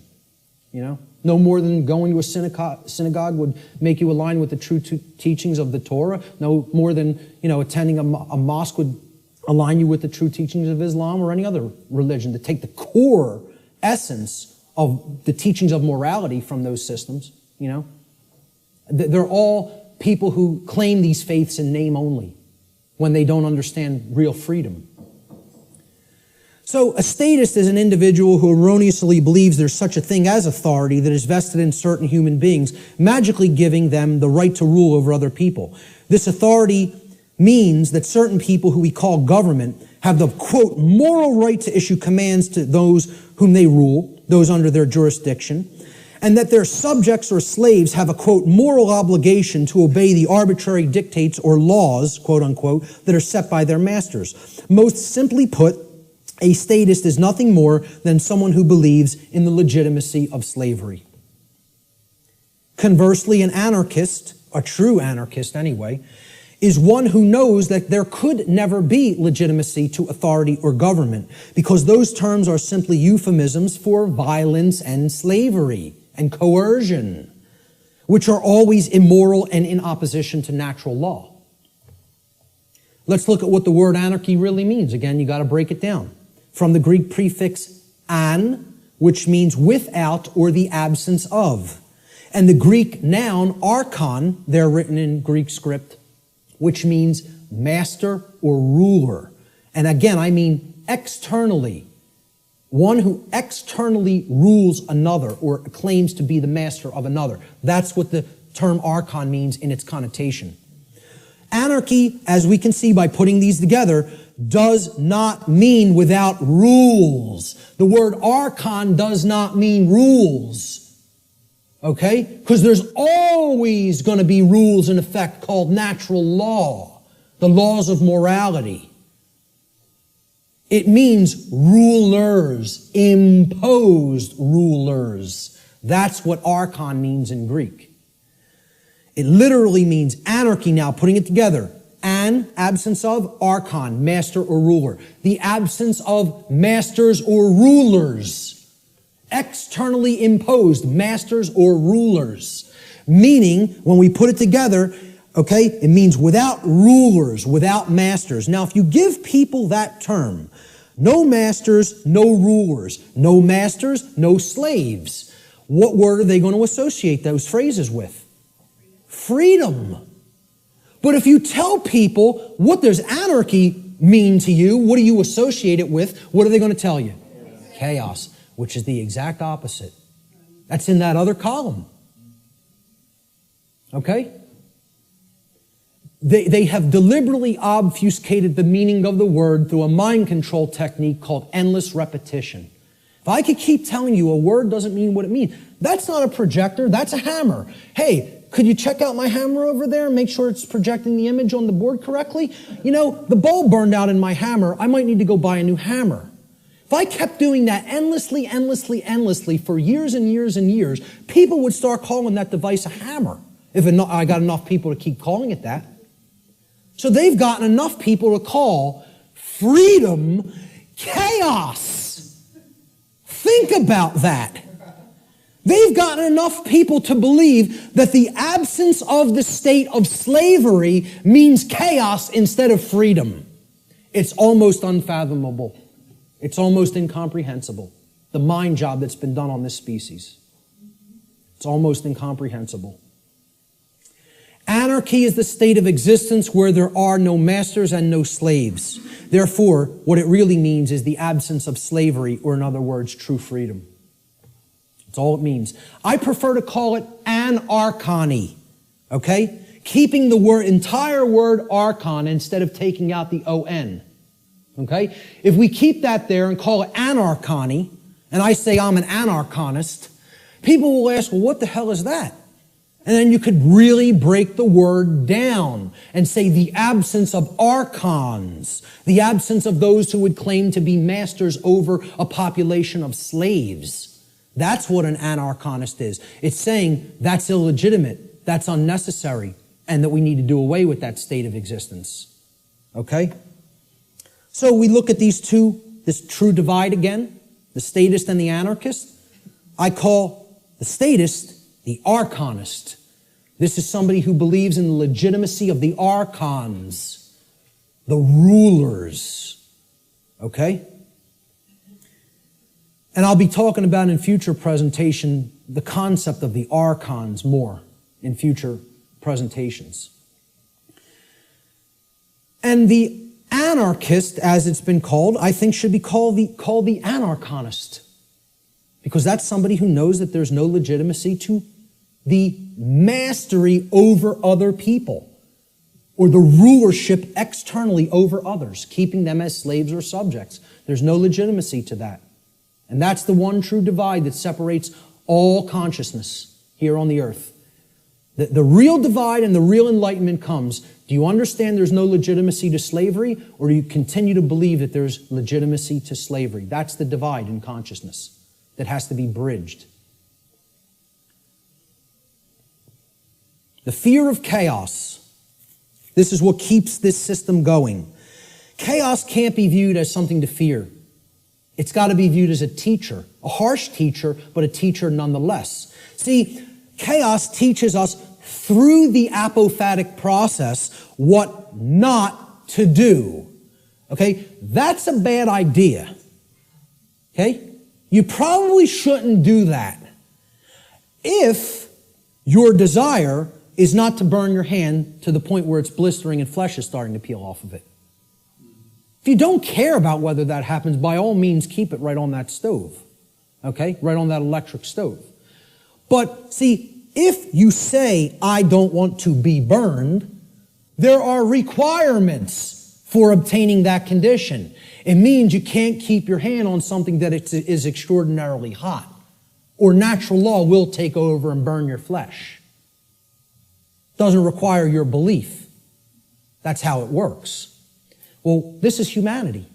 Humanity is the little child that is a little slow, and they want not to be burned, yet simultaneously they insist, no, I want to put my hand on the burner while the range is on and not be burned simultaneously. Well, good luck with that, folks, because it doesn't work that way. You don't want to be burned, the hand can't be kept there while the stove is on. The end. You don't want negative, self-inflicted suffering and chaos in your life? You got to align your behavior to natural law, which means you got to know the difference objectively between right and wrong, and willfully, through your free will, deliberately choose the right action over the wrong action. Then you won't be burned. But as long as you have your hand on that stove, which means you're in opposition to natural law, enjoy the burn. Enjoy it. Right? Get used to it till the flesh melts off the bone and then the bones turn into dust. Because that's what you're going to get. That's how it works. And again, nobody wants to hear that. They don't want to hear that the natural laws don't care about you. They work flawlessly all the time and bring you the result that you're creating. The control and slavery system is actually about the limitation of free will through the destruction of possibility. See, all they've done, right? The old world order used to be religion and priest kings, right? We're in between you and God. We're the intercessors, the intermediaries. We make the law, you're our subjects, you're our slaves, you obey, or it's our wrath. All they've done is take the concept of a singular ruler, which was the old world order, and they've converted it into the concept of now there's a ruling class called government that gets to make up what we tell you you may or may not do, okay? And they're up here at the top of the pyramid now. That's all. They turned it from a monarchy to somewhat of an oligarchy. But it's the same concept. We're the moral masters that you have a moral obligation to obey, and you're the slave class, that has an obligation to obey our commands. That's it. Nothing changed. All they did is say, well, no, people don't no longer believe in the priest king, so we need to create an institution where this quote-unquote authority is seemingly diffused through many people. It's always been nonsense. It's always been mind control. It's not going to be anything else other than that until it goes away. True freedom includes infinite possibility because infinite possibility, by definition, includes the possibility for chaos. For real freedom to exist, we have to accept, hey, things might not go right all the time. We live in a physical domain, a physical world. Hey, there could be dangers. Nothing could ever be sanitized or made completely safe as far as physical world activities are concerned. There's always going to be the possibility something could happen, go wrong, somebody could get hurt, chaos could happen. Okay? If you live in that state of fear that that's going to happen, what is that? Is that high consciousness or low consciousness? It's low consciousness. Low consciousness can only create what? Chaos. The fear of chaos itself can only get you more chaos because it's based in fear. As we see, just keep referring to that expression chart. Go online. I have slides of it online. It's in videos I've done. Print it. Read it. Look at it. Print it and stick it up in your home. Understand how that chart works. Those expressions that I went over, those 10 expressions. The possibility, of chaos from manifesting, the possibility that it may manifest has to be embraced without fear if we're going to be truly free. It must be embraced. You have to say, I am going to allow for the possibility that chaos may occur. Because that's getting out of the consciousness of fear, which that's what will lead to freedom. Removing that fear. The fear of the possibility of chaos is actually equated to the fear of true freedom. When somebody says, I can't ever believe that a system with no masters could work out, I can't even envision how it could work out. What's that called? What's been deadened in that person? What have they lost? Imagination. There it is. That is actually the equivalent of the death of the imagination. Now, what is the imagination? The imagination is the powerful ability of the human mind to envision a different state or condition than the one which is already manifested in the present. So, imagination must first be present in the mind in order to create a different state of existence than the one currently being experienced. And this is because, according to the principle of mentalism, for any different state to manifest in the physical world, the plane of effects, it must first exist within the mind or the plane of causality. If the imagination is stifled or destroyed, and the destruction of the imagination is what I refer to as total mind control. You can't go into any more total mind controlled state as the imagination being dead. All right? If that happens, any positive change to our state of existence becomes completely impossible. And this is where many people are already at. The fear of the possibility of chaos is more than even the fear of true freedom. It is the death of the imagination. It is putting the mind permanently in the cage. Okay? So you can't let that force within us called the imagination die, because that's the only way to envision a way out of the prison. You have to envision it first, then you have to put those thoughts and emotions that you used for that envisioning process into actual action so that it becomes manifested in the physical world. Through their fear of the possibility of chaos, which is actually the fear of true freedom, most people advocate the legitimacy and continuance of authority in government and are therefore actually advocating the legitimacy and continuance of violence and slavery. Those who believe that authority is necessary and that it must continue because of this fear of chaos have actually been duped into believing that human slavery is necessary. And get this, folks, human slavery must therefore continue in order to prevent chaos. Now imagine that. Imagine that. That's what statism is, though. That's what the religion called the belief in government or statism is. It is the belief that human slavery is necessary and must continue indefinitely in order to prevent chaos from manifesting. Now, tell me how that could possibly work. Can violence and slavery, which is actually what government is a euphemism for, statism and government are just euphemisms for violence and slavery. Okay? Can violence and slavery ever possibly prevent chaos? Why? What? Why can't it? Because they are chaos. Violence and slavery are chaos. We are already in the state of chaos.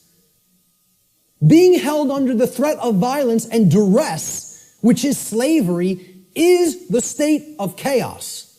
So forget about fearing chaos coming on. You're in it now. Surprise, surprise. Hate to break the news to you all. Okay? We're already in the state of chaos. We need to create real order by getting rid of violence and slavery. Order followers. These are the people who keep this system of slavery in place. Okay? They're the people who keep this system of slavery in place. Let me just say this again. Order followers are the people who keep the existence of slavery in place. Not the ruling class, not the masters, not the so-called elite, which aren't the elite of anything but the bottom of a trash can. Okay? The people who keep slavery in place are the people who willfully follow their orders. Nobody wants to hear that. And people will hate you for saying it. Following orders means, by definition, doing what you are told to do without judging for yourself whether or not that action that you are being ordered to carry out is actually right or wrong. That's the definition of following orders. I mean, can anybody refute that? Is that not the actual definition of following someone else's order? By definition, if you're following the order, you're given the order and then you just act. You just do it because you're following the order. You don't sit there and go, is what that person told me to do right? Do I have a right to do that? Is that moral? Should I do that because, it's okay and it doesn't hurt somebody else? Or should I not do that because it actually does cause harm? It's not what an order follower does in their mind. An order follower says, yes, sir, and follows the order. That's why it's called an order follower.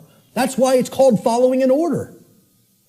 So that's the definition of what an order follower is. It's not my perception of what an order follower is. It's the actual definition of order following. Okay? If an individual, this is key to understand, if an individual is performing the task of following orders, by definition, that individual cannot be exercising conscience. Since, by definition, exercising conscience means that one is willfully choosing through their free will for themselves right action over wrong action. So the concept of following orders is completely polar opposite to the concept of exercising conscience. You cannot be doing the same things simultaneously. It's impossible to do those two things simultaneously. They are contradictions in terms by definition. Okay? Most people don't grasp that. Okay?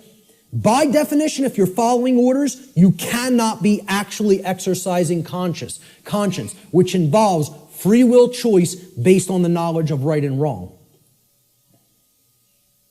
Here's what order following gets us as far as a nation is concerned.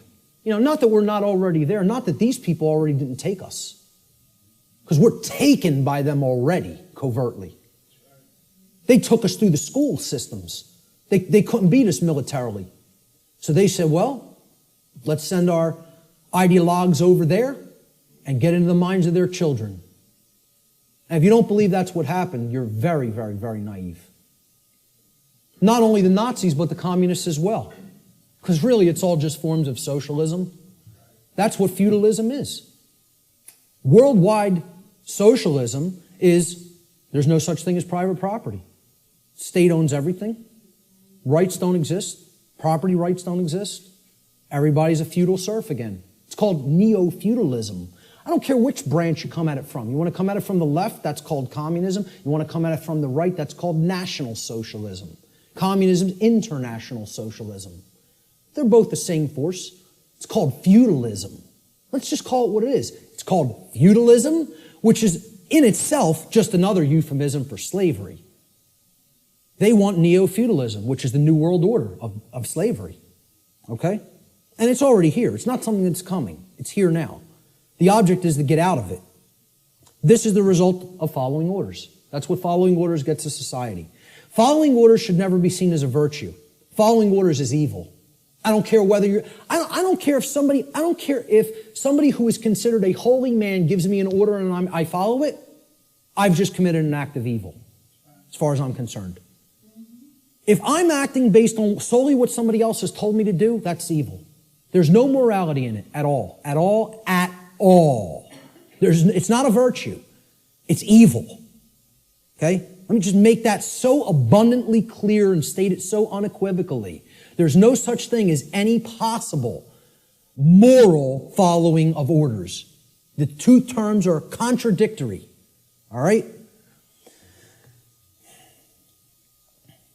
I was just following orders is never a valid excuse or justification for immoral criminal behavior, and this lame attempt to abdicate personal responsibility should never be accepted as a valid excuse for such behavior. And why it's done is through justification. And again, that means to create a right, from jus, meaning right or law, and the Latin verb facere, which means to make or to create. And this is what they say. I was just following orders. I was just doing my job. I was shutting down your protest. You don't have a right to speak. The politicians commanded me so. So I just came out and I was just doing my job, hitting you with a sound cannon. You know, just doing my job, just following my orders. It's a justification. You're a criminal. There's nothing moral in that. There's nothing virtuous in that. It's called criminal behavior, criminal activity. And what they do is try to create it into a right, make it into a right by a justification. And nobody should ever accept their justifications. Because you know what their justifications is? You know what they are? It's called a 100% crock of bull that is a complete lie. It's a lie. They're just straight up looking you in the face and saying, I'm not responsible for that. I just did it, but I'm not the one who's responsible for it because I was acting on orders. Well, see, this defense didn't work as the Nuremberg defense, and nobody in America should be accepting it. Nobody in America should be accepting it because they believe in the legitimacy of authority and government through mind control. That's what they believe it. They believe there's legitimacy to it. Most people actually believe that there's legitimacy to this criminal behavior because a class of people calling themselves government have magically been imbued and gifted with such rights, quote unquote. They believe they have rights other people don't. They themselves believe it, but worse is that the people who are actually affected by that criminal behavior, they believe they have the authority to do it. Gandhi said, you assist an evil system most effectively by obeying its orders and decrees. An evil system never deserves such allegiance. Allegiance to it means partaking of the evil. A good person will resist an evil system with his or her whole soul, which means saying no. Moral culpability. What does this mean? The determination of who is ultimately at fault or deserving of blame. Again, this is a legitimate and real concept. There is fault. There is blame. We got to get over this new age nonsense that nobody's at fault, nobody's to blame. You should never say, hey, you shouldn't have done that. That caused a lot of chaos and trauma for other people. You're not to blame. It just happened. No, wrong. The people who did the behavior are to blame. Who carried out the Holocaust in Germany? The people who followed their orders to do it. That's who carried it out. Order followers is the answer. Who carried out the purge of political dissidents in Soviet Russia? Order followers. And they're always in the form of police. Why do you think they call a totalitarian system a police state? Why don't they call it a banker state? How come they don't call it a politician state? What about a lawyer state? How about a judge state? Why not call it any of those things? You want to know why? Because none of those people are ultimately responsible for bringing that condition into manifestation through their behavior. They're the order givers. The order followers carry out their commands and through their behavior make that condition a reality. That's why it's called a police state.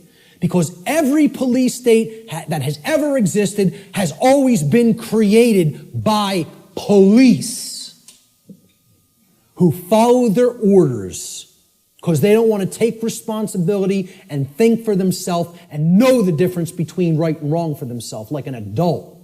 Instead, I want to be a child who obeys daddy because I have daddy issues. All right? And that's what it's really about, folks. We're going to get to that. There is such a thing as blame for the commission of actions which have resulted in harm or loss to others. This is what culpable means. It comes from the Latin culpa, meaning fault or blame. It means at fault or deserving of blame.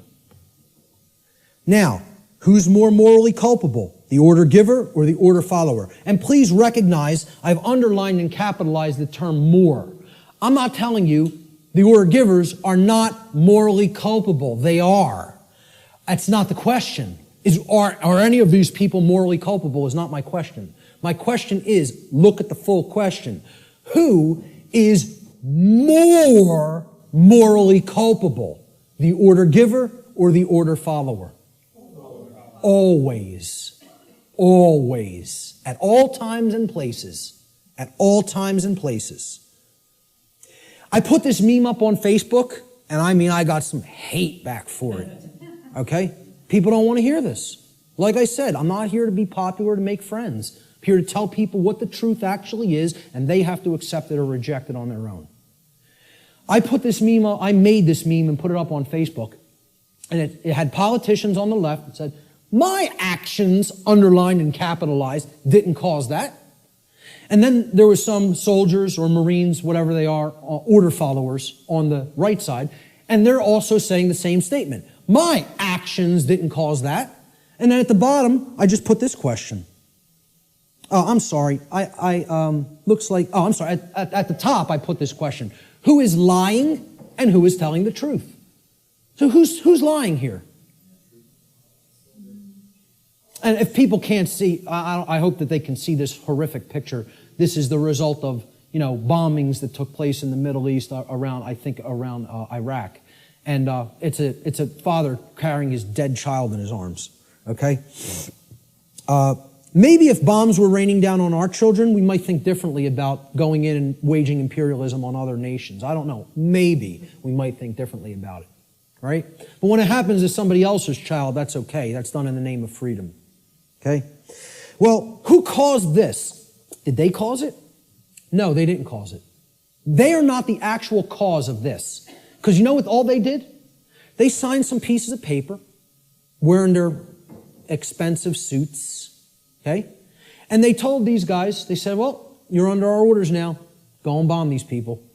And you know what these people did? Say, yes, sir, and go and drop the bombs. And fire off the ammunition. Okay? These are the people whose actions create things like this. Not these people. All they're doing is speaking into somebody else's ear. All they've done is speech. Speech, not actions. See, again, really look. My actions didn't cause that. Yes, it is. If these people are saying my actions didn't cause that, they're lying. Very, very, very painful and difficult thing for people to comprehend and accept. I'm not telling you shouldn't feel bad hearing this, but I'm telling you it's true. The painful truth, the order follower always bears more moral culpability than the order giver.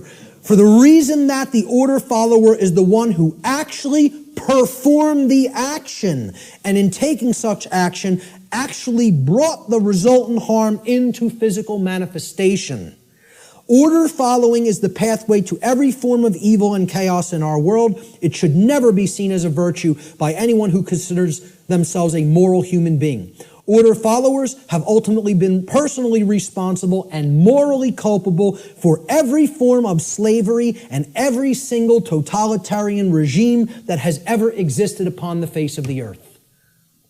That's the painful truth that people don't want to accept because they want to believe the absolute nonsense that order following is a virtue of any kind. And it needs to be obliterated from the face of the earth because it's not the way to any kind of virtues or order. It's the pathway to evil and annihilation. That's what it is. Responsibility versus abdication. So why don't these people want to think for themselves? It's too easy. It's too easy to just follow the orders of somebody else.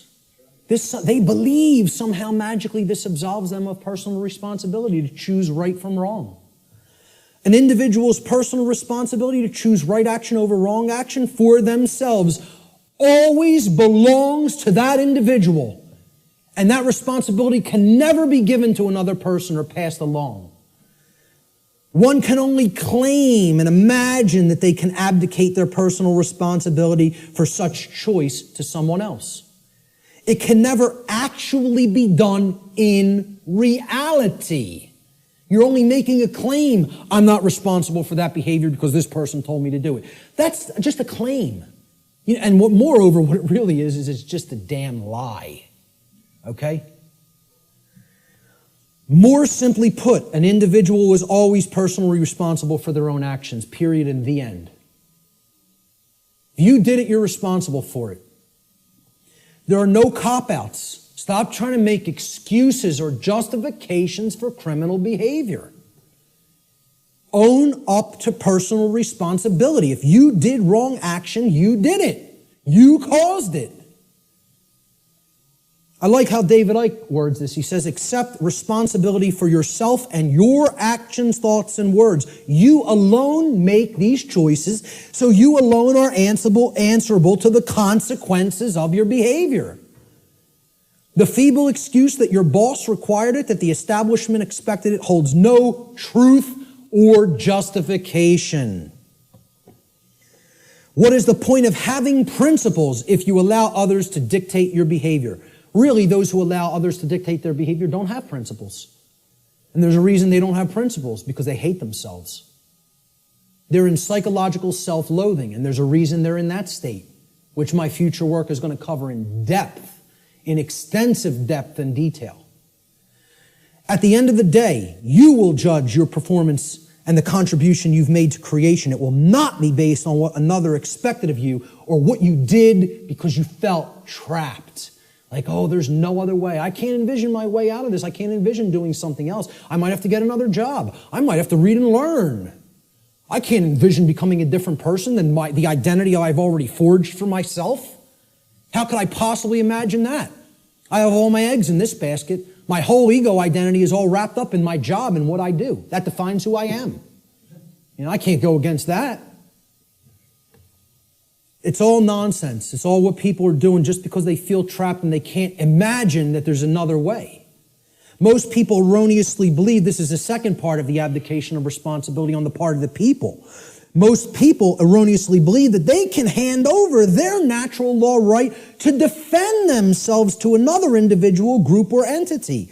In making such a false claim that somebody else is my protector, somebody else, it's their responsibility to protect me, and defend me, they have attempted to abdicate a personal responsibility which actually always belongs to them and can never be given away.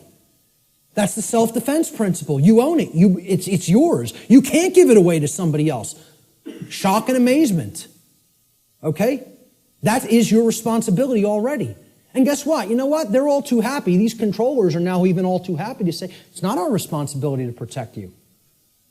Because what their actual goal is they're just revenue men for the new king. That's all they are.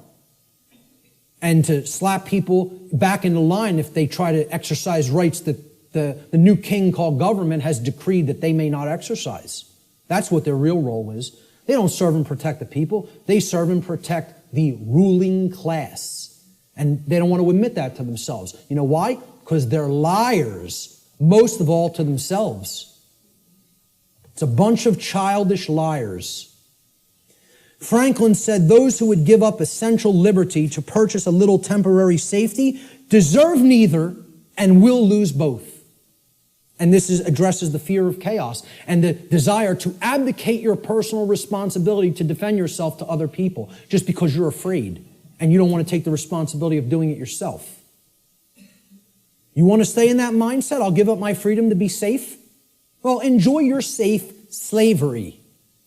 I, for one, will take my dangerous and chaotic freedom. Okay?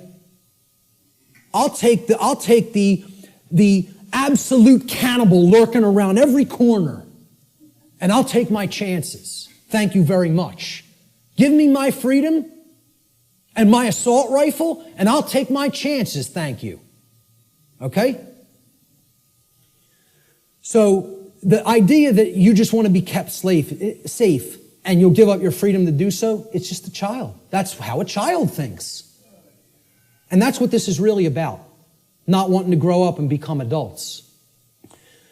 And again, there's a reason for this. This is the underlying psychological reason, but there's an even deeper one. But I'm going to touch on this one first. Self-respect versus self-loathing. People who don't want to take personal responsibility and become an adult are in this psychological condition. It's called self-loathing. What it means is you hate yourself. Nobody who wants to perpetuate slavery can possibly like themselves. They cannot love themselves. It's impossible. You are already in a state of self-hatred if you believe in government, if you believe in its legitimacy. Okay? Because you believe in slavery, and therefore you're in that slavery system and you want it to continue. How can you possibly love yourself? It's not possible.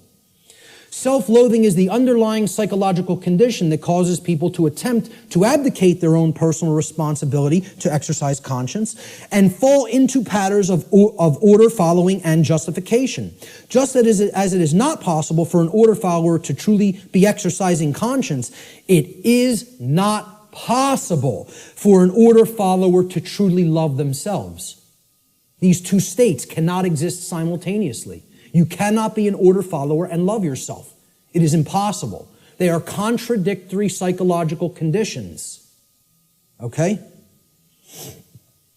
Here's what a self-loathing person really is. They're trapped in a trauma abuse victim cycle. A trauma happens, there's an abuser, there's a victim, and then it repeats itself. Because often the one who's abused becomes the traumatizer, and then the cycle repeats again. Talked about this pretty extensively on my podcast series. All right? That's what self-loathing, that's what this mind state, okay? This is a golem creature, okay? It's a 100% programmed and lifeless thing that is imbued with the ability to actually move like a robot. You can liken it to a flesh robot, okay? And it's a concept in ancient dark occultism, all right? And the golem is driven by the force of self-loathing. And that's what the order followers are. They're golems. Okay? I'm not saying this to insult people. I don't really care how people take it. I'm telling them what they really are and what the dark occultists think of them. They call them their dogs and their pets. That's their name for the police and the military. I did a whole series on that. Okay? And I'm not telling you that from book knowledge. I'm telling you that from their lips to my ears. That's what they call them. The golem is in this mindset. Since I have suffered, I will cause suffering to others. Since I can't deal with my nested psychological traumas and childhood issues and inadequacy issues, okay, I'm going to take out all of that nested subconscious psychological frustration on other people that I have no right to take it out upon. That's the golem mindset. Self-loathing is created when an earlier trauma has been suppressed and buried deeply into the subconscious. That's the role of the subconscious, to protect the conscious mind from traumatic experiences so that the conscious mind doesn't keep reliving it and therefore re-experiencing it in the physiology.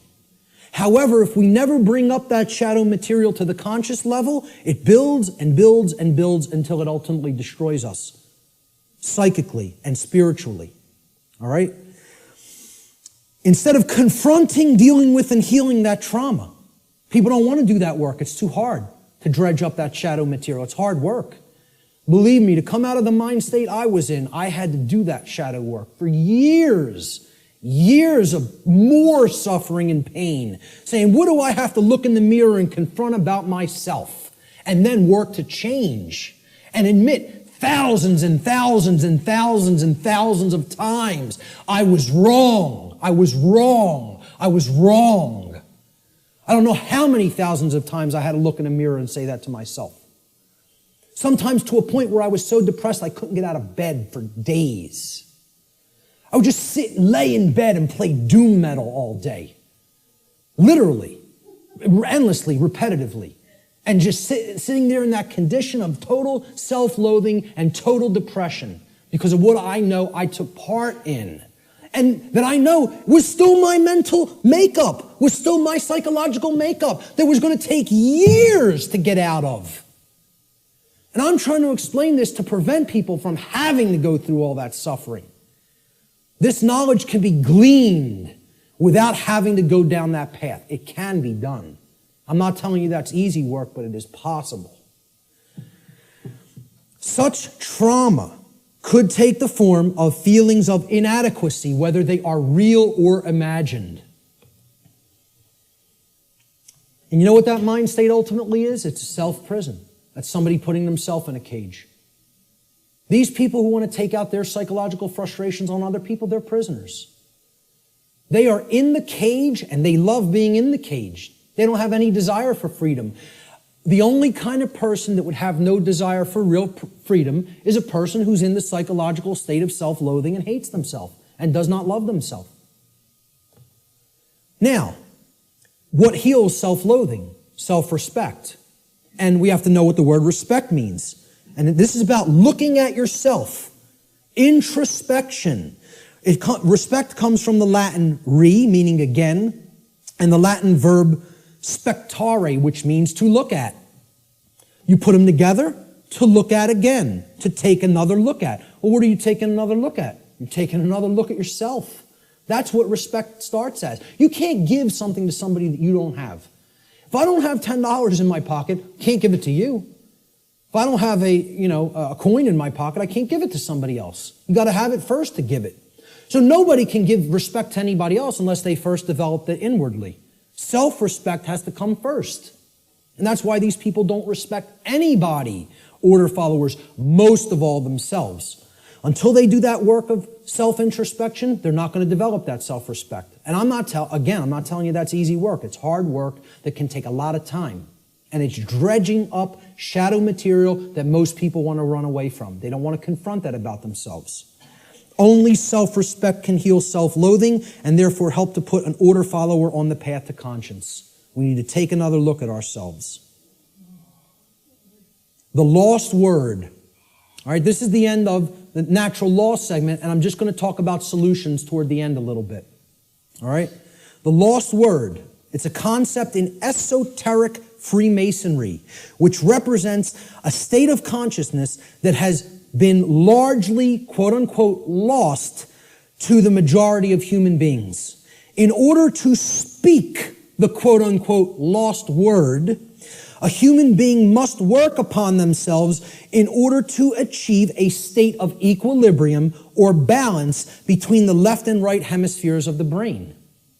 In such a state of balanced consciousness, the being has come to know oneself, as well as the working operations of the macrocosm, meaning natural law. In doing so, that person has also come to understand the objective difference between right and wrong, or as these concepts are referred to in the tradition of Freemasonry, they have come to understand the difference between light, which is right, and darkness, which is wrong. Or light, which is knowledge of right and wrong, and darkness, which is ignorance of right and wrong, respectively. All right? What is the lost word, though? That's the lost word, ladies and gentlemen. You know the knowledge of the highest levels of Freemasonry now. Most actual Freemasons in the lodge system don't know the lost word. The lost word is no. And I would suggest to you, it is a dual word. The lost word is dual, meaning it's two things. It's not just one. It is the word no, N-O, and it is the word know, K-N-O-W. Those are the lost words. Okay?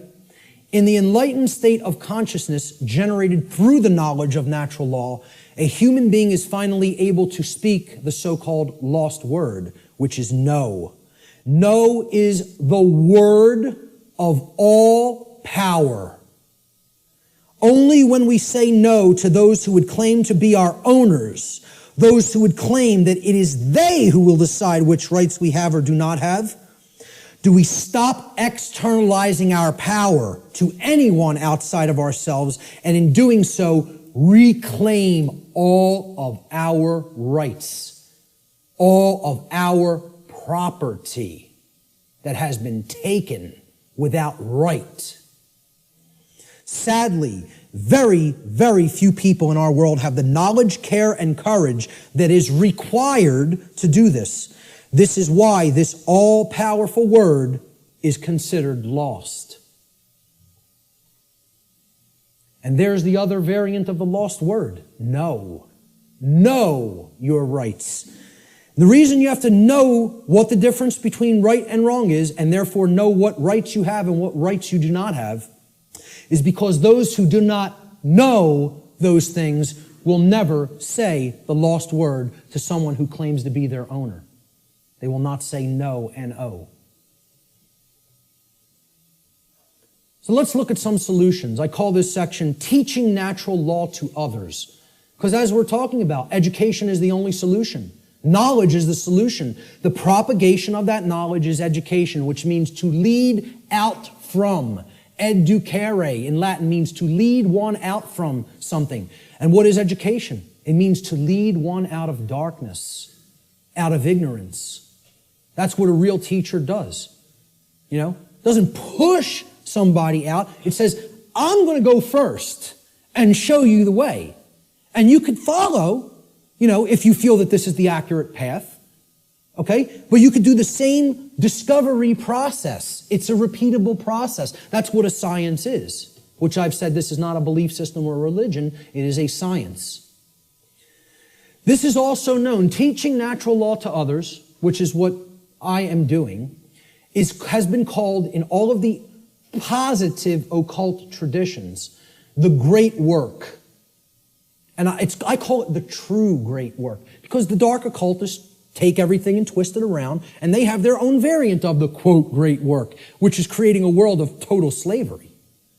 That's the dark great work. I call this the true great work, or the light great work, however you want to refer to it as. It's just a piece of jargon. It's just a tag that we put on it. Shift happens. Well, maybe, but maybe not. The result's not guaranteed here, folks. The New Agers want to tell you it's all guaranteed, it's all in hand, you know. The Zeta Reticulians are going to be coming in from orbit any moment here, give us all the secrets to the universe, save us from our own ignorance, you know. You just got to wait a few more years or decades or millennia. But they'll be here soon. A quantum shift in human consciousness is required for humanity to become free of its self-imposed state of slavery. Unfortunately, this great change is not an automatic process, nor is it guaranteed to happen at all. We can be in this condition for a very, very, very, very long time. Or it can snowball and lead to total annihilation and the extinction of the human species. The positive outcome is not guaranteed. Anybody who thinks it is very naive and, you know, extraordinarily right-brained and overly positive. I'm not telling you the negative outcome is guaranteed either. I'm telling you it can go either way, depending on how consciousness goes. About how many people in quantum numbers are going to choose truth over deception. That's what's going to that's what's going to determine the outcome. Whether or not it will occur is a function of the human will to learn the truth and to teach it to others. This involves enormous effort, enormous dedication, and most of all, enormous persistence. You can't give up. Continuous application of will is required. Continuous work. In alchemy, there's a saying. It's like the catchphrase for the alchemical tradition. Labore et constantia. It means work and constancy. Continual effort. That's what's going to get this boulder up the mountain. That's it. And it's going to go kicking and screaming, folks, because of the level of calcification the human mind is at. I don't expect this to be an easy process. I'm not blowing smoke up your rear end and telling you, hey, come over and do the work, the great work. It's going to be so much fun. It's going to be so easy. We're going to get it done real quick, and everything's going to be fine. Okay? If I was some new age guru who was trying to get you all to believe what I'm saying, that's what I would tell you. Because all I'd be worried about is how popular I am and how many followers I can accrue. I'm not interested in that. I'm interested in telling you how it really is. That doesn't make me popular. As a matter of fact, that makes me hated by a lot of people. Okay? This is not going to be easy. A quantum shift has requirements. Quantum, the word quantum is derived from the Latin noun quantum. It's the same word in Latin as it is in English. Quantum in Latin means an amount, of something. In order to tip the scales of truth and justice back to balance, a certain amount of people actually need to be doing the great work to help others to receive truth. If we don't have enough people doing that, those scales are not going to tip in the opposite direction. Got news for you. We need to hit a critical mass number. Numbers are required. The New Age movement wants to tell you, no, numbers aren't required. A tiny, tiny, tiny, tiny portion can make great, great, great change happen. Nonsense. It's not called a quantum shift for no reason. It's called a quantum shift because quantum means an amount. Okay? You need to put enough force on that scale to get the truth to tip in the other direction. If you don't have that amount, it's not going to tip. All right? So, individual behavioral choices, whether they are either based in harmony with natural law or opposition to natural law. They combine in their energy and effect, and in the aggregate, meaning in the sum total, they influence the quality of the manifested, shared human experience. That's how reality is created. We're not very contradictory to the New Age notion. Each individual is not creating their own reality. In the aggregate, humanity is co-creating the collective shared experience that we are all undergoing. We collectively create our shared experience. Not each individual creates the reality that everybody experiences. Yeah, you do create a microcosmic aspect of how you experience your life, whether you're experiencing self-inflicted suffering, large amounts of it or not. That's how the laws of attraction work at an individuated level. But at a mass level, they work in the aggregate. We need a population who understands and lives in harmony with natural law. And numbers are required for that to happen. This dynamic acts as a perfect expression of the principle of correspondence. As above, so below. As below, so above. As the individuated units of consciousness are co-creating reality, so the macrocosmic reality shall become and shall be experienced. Decisively contrary to the New Age view, in order for a quantum shift to take place, numbers are required. So what is the true great work? The true great work can only be performed after one has already realized the truth regarding natural law and brought oneself, one's own actions into alignment with natural law. That's when it begins. Because once you do that and you're no longer in that internal contradiction or opposition, that's when you can legitimately start teaching it to other people because you know it deeply enough and you've actually aligned your behavior to it. So the true great work is what comes after that. And here's what it is. This is actually what the true great work is now. It is the arduous task of influencing other people to go through the very same process of change, of positive change in consciousness that you have gone through.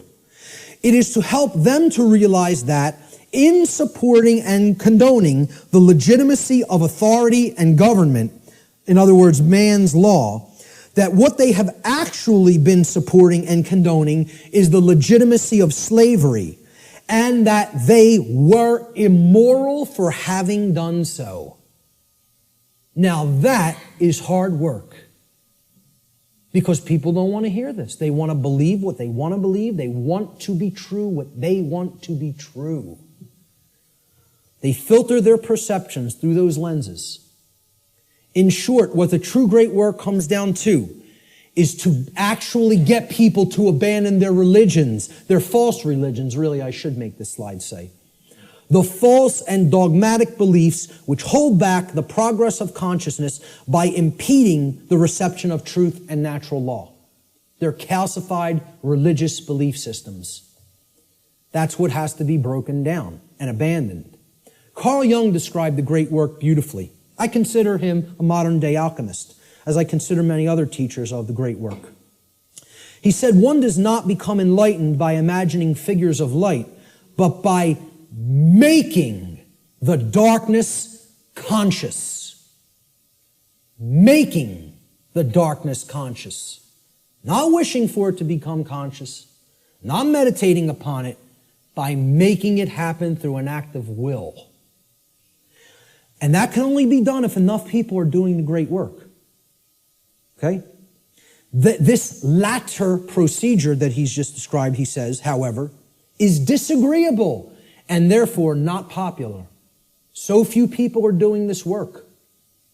The answer is to actually become the teacher. I don't do this because I want a lot of people to be students and follow what I'm saying. I could care less whether you follow me. Believe me, I'm telling you, the wrong thing to do would be to follow me. That's a bad example. You follow me, you're going to go down a deep path of suffering for many, many years before you come out of it. It would be a bad choice. I'm telling you to follow truth, to know truth. It has nothing to do with me. All right? When people hear that's what the great work is, to help change other people's minds, once you change your own, it's like this. Let me run away from that as fast as possible. Are you crazy? You want me to do what? That's the hardest thing there is to do. Exactly. That's why so few people are doing it. Many hands make light work. If we had more people involved in the effort, it might go smoother. It might go faster. Jefferson said, educate and inform the whole mass of people. That is the only sure reliance for the preservation of our liberty. Education is the answer.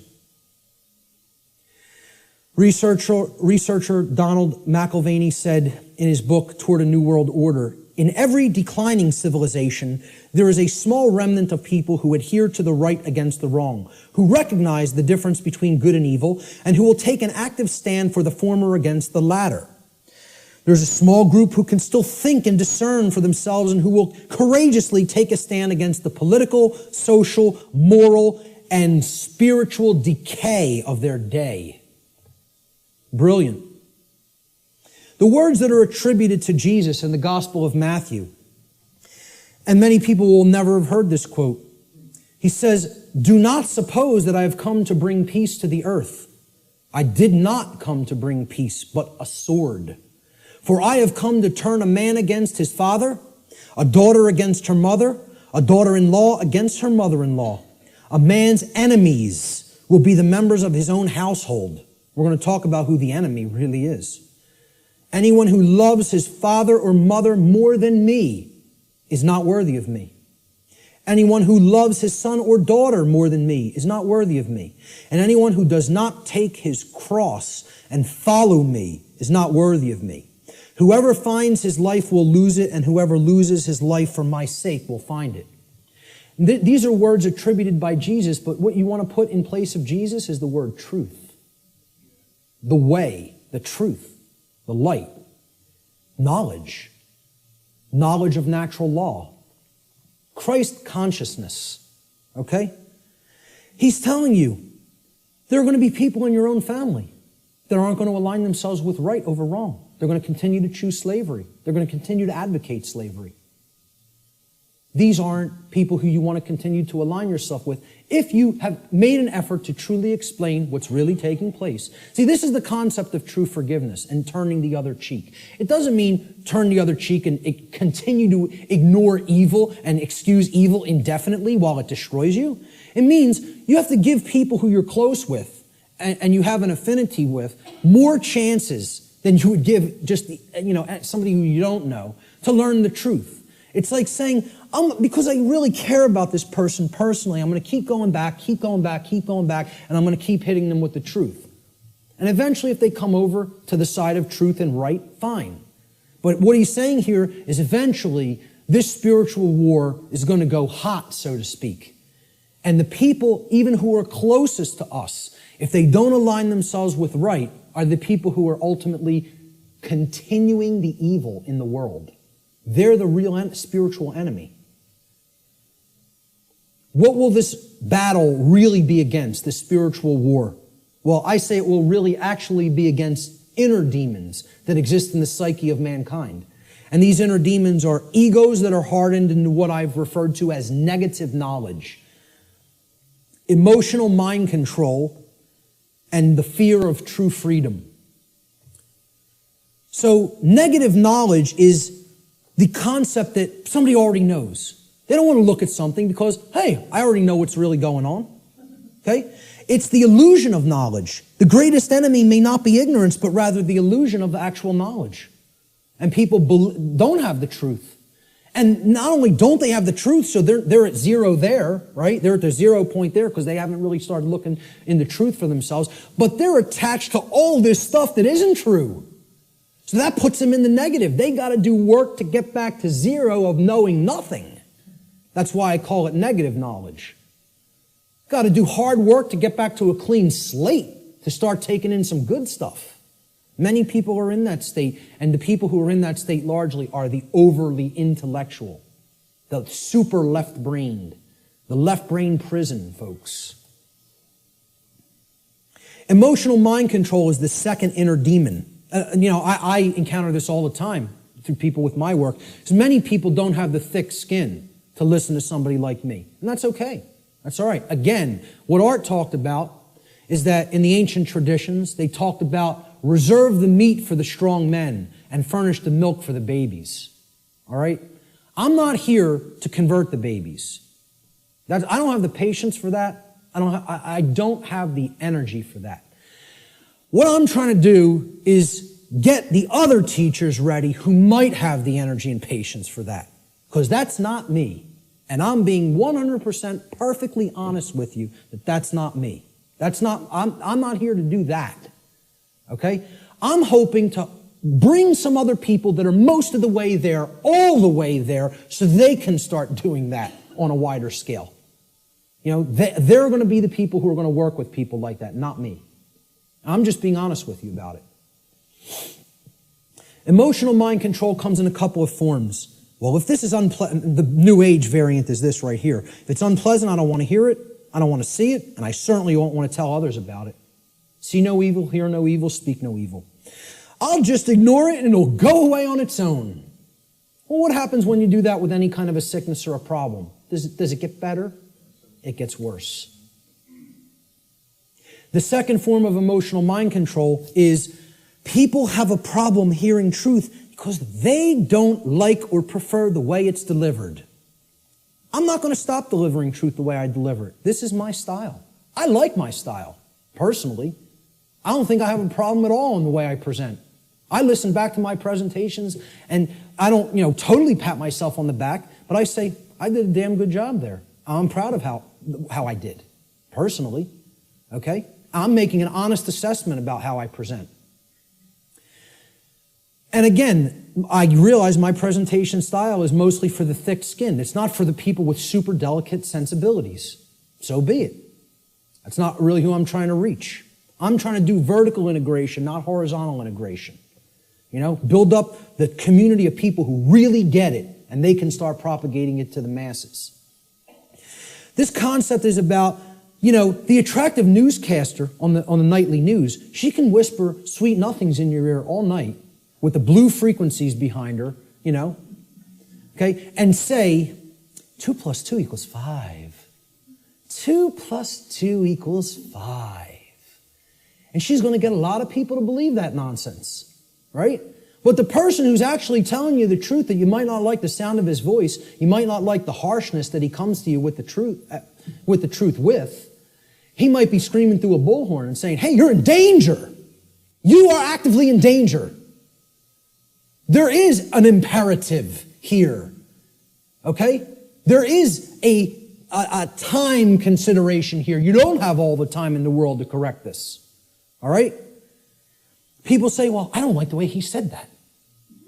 That comes off as negative to me. I think he's fear-mongering or making a bigger deal out of this than it is. They're not interested in the content, the actual information. They're saying, the way that was said offended me. I don't prefer the sound of his voice or the tone he just took. Well, does that have any damn thing to do with whether the information was true or not? The people who are in this mind state are under emotional mind control. They believe you can determine the veracity of informational content based upon how it makes you feel. And this is a logical fallacy. That cannot be done. You cannot think with the emotions. And I'm not telling you to disregard the emotions. They're unbelievably important. They are our compass for morality in our lives. They're the compass through which we should set the direction of our behavior. But you can't come to determine and analyze and break down what's true or not and make a filtering system based on just how the information made you feel when you heard it. Okay? You have to actually think with the mind, with both hemispheres of the brain, with true intelligence to come to filter and determine what's true. Okay? No matter how much anybody wants to, give you that soft, sweet, pleasant, emotional voice, okay? That person's still lying to you. And no matter how much the person who comes with an abrasive, harsh, nasty, or scratchy voice might keep telling you 2 + 2 = 4, and you don't personally like their tone, guess what, folks? It still equals 4 at all times and places. That's the truth. No amount of pleasantry or wrapping up the lie is ever going to make this statement on the left here true. Ever. But yet, that's what people would rather prefer to hear if it's told to them in a nice, pleasant tone. Truth is belligerent, as I said at the beginning of the presentation. It is, by its very nature, at war with the forces of falsehood and deceit. Brecht. We literally believe that we are in the right to ignore a message of truth if the messenger is somehow distasteful to us. I would argue this to be a symptom of total madness. That's an anonymous quote I also found on a forum. And that's a great piece of wisdom. That's a gem of wisdom right there. It is total madness to disregard truth just because we don't like the way it was said. It's called emotional mind control. It's been a big part of my work that I've tried to explain to people. Where does the fear of true freedom come from? All right, and this is going to lead into my future work, which is a whole nother series of presentations. I'm going to go deeply into this in the future. It's very difficult to see here. There's actually a tree there. It's kind of in a deep red because I'm going to put some text over top of it. I should have started it in a more bright red and then faded it into the background, but forgive that on this slide. You can look it up here at the top of the tree. There's the leaves, all right? The leaves are one's refusal to own their own personal responsibility. Now, you would think, oh, that's way down at the root. No. That's the symptom that's manifesting up at the top of the tree. That's actually the leaves on the tree, the leaves and the twigs, right? Then we get down to the big branches and the trunk of the tree. We're getting closer to the heart of the real psychological issues that are at work driving the negative aspect of the problem, all right? And this we've already talked about, self-loathing due to lack of self-respect. Now, what am I really describing here? What have we actually been describing? What kind of people want to live in perpetual refusal to own personal responsibility because they have some nested traumatic issues that have led to self-loathing and lack of self-respect? What am I really describing there? What? Well, yes, it's a slave mindset, but there's something else that I'm describing. What kind of person is that? A child. Thank you. We're talking about people who are psychologically, emotionally, and spiritually immature. They have not grown up. They have not accepted personal responsibility, which is a hallmark of true adulthood or maturity. And this is due to the trauma that they've undergone that's led to self-loathing, okay, and the lack of self-respect, which is why they don't want personal responsibility. They want to remain an eternal child. Now, let's find out what is at the root of this tree of evil. Because until we go into this space, into this causal factor of these other manifesting psychological conditions, we're not actually hitting the actual root of the problem. If a child doesn't like themselves, they hate themselves, they feel they're not good enough, they're not worthy, they have all these imagined feelings of inadequacy and self-loathing, okay? And that's expressing their refusal to grow up and take personal responsibility for themselves in their adulthood.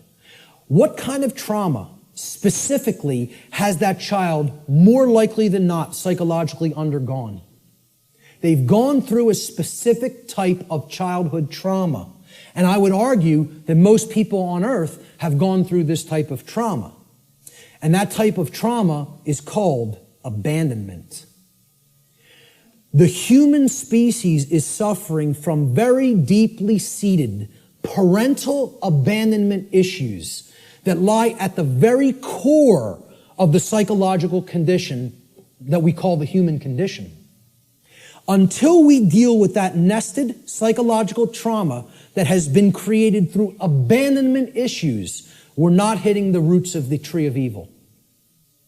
We're not getting down to the very core issue that needs to be understood.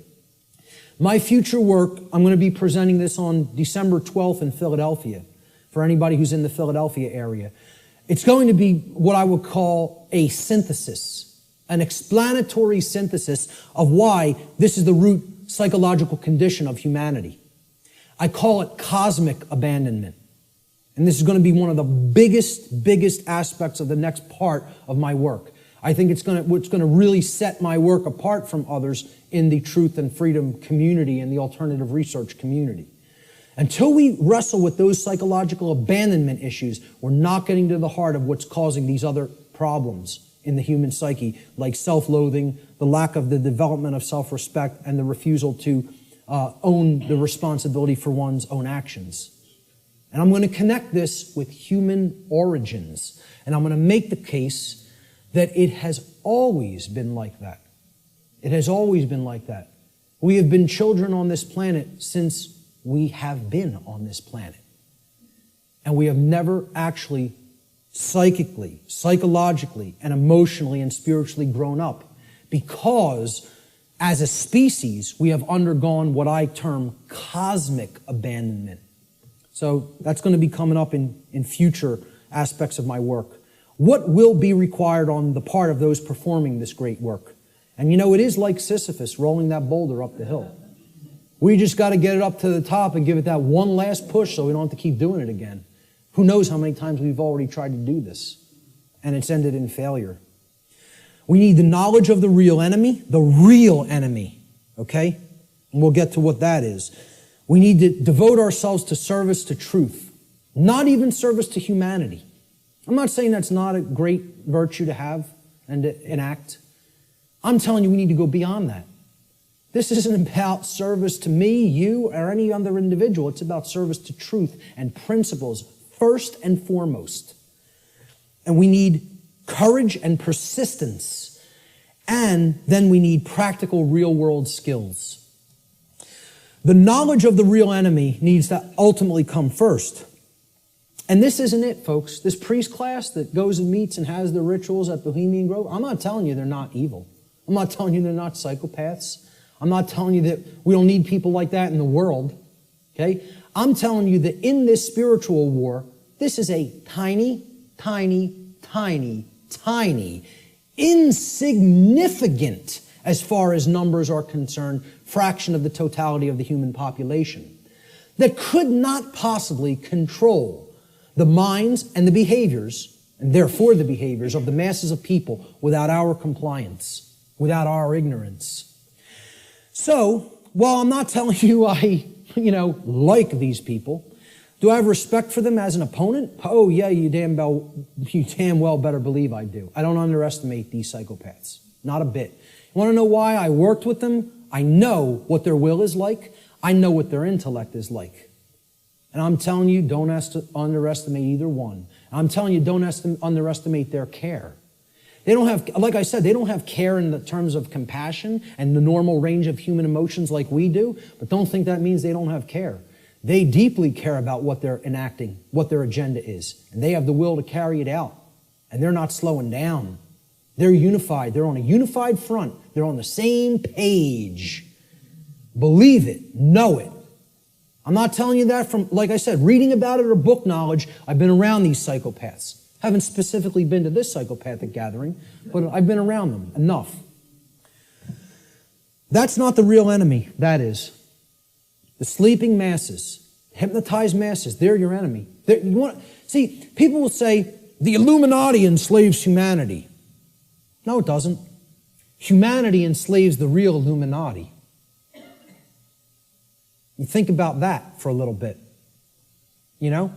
Do those psychopaths in the last slide really enslave us? And first of all, people who call them the Illuminati, there's no such thing. Illuminati means that you're enlightened, the illuminated ones. You want to know who's the enlightened ones? They're in this room.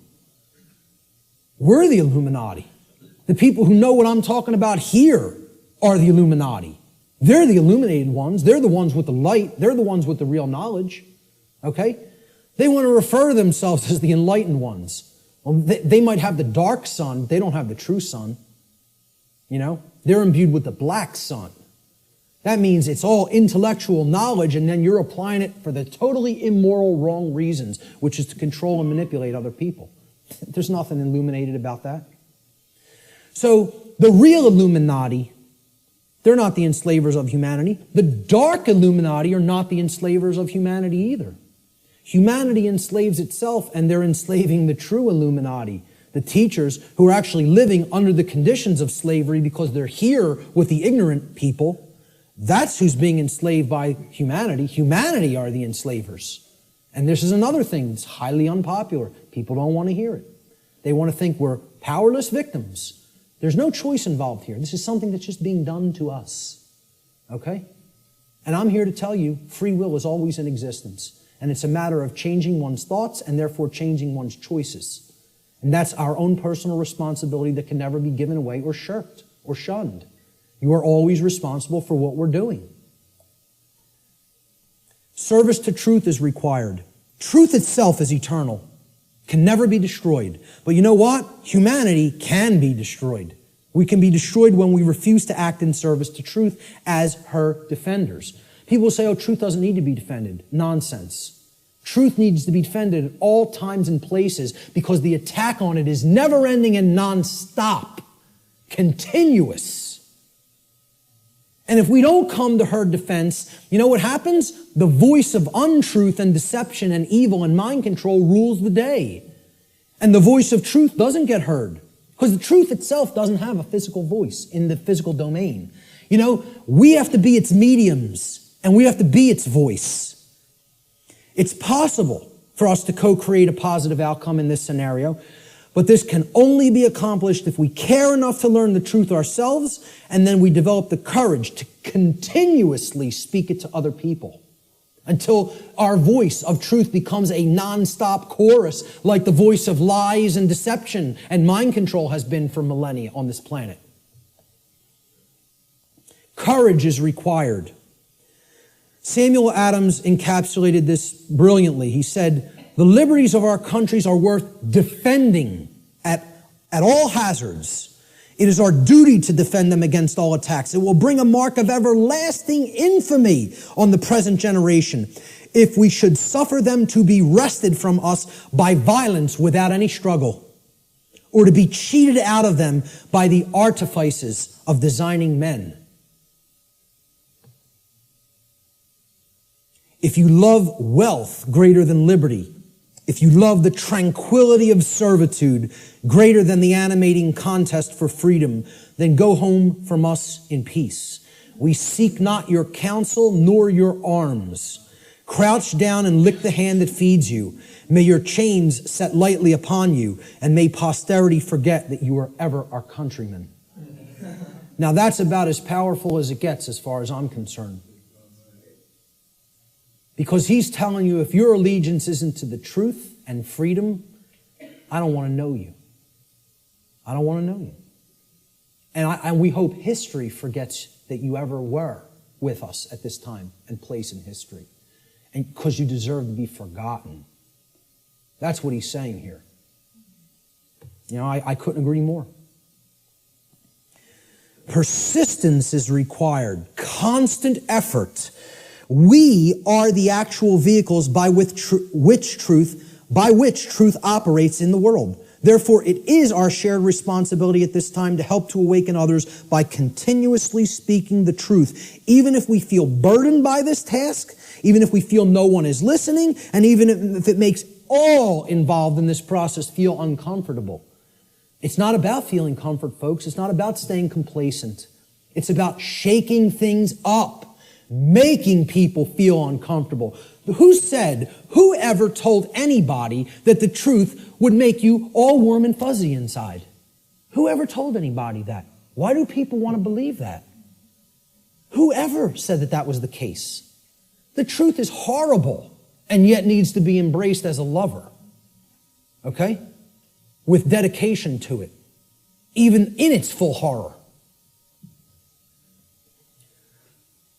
Thomas Paine, who I feel was the most enlightened person on the continent at the time of the American Revolution, personally, he's one of my personal heroes, and walked in the vicinity where I walk sometimes now. He said, "These are the times that try men's souls. The summer soldier and the sunshine patriot will, in this crisis, shrink from the service of his country. But he that stands it now deserves the love and thanks of man and woman. Tyranny, like hell, is not easily conquered. Yet we have this consolation with us, that the harder the conflict, the more glorious the triumph."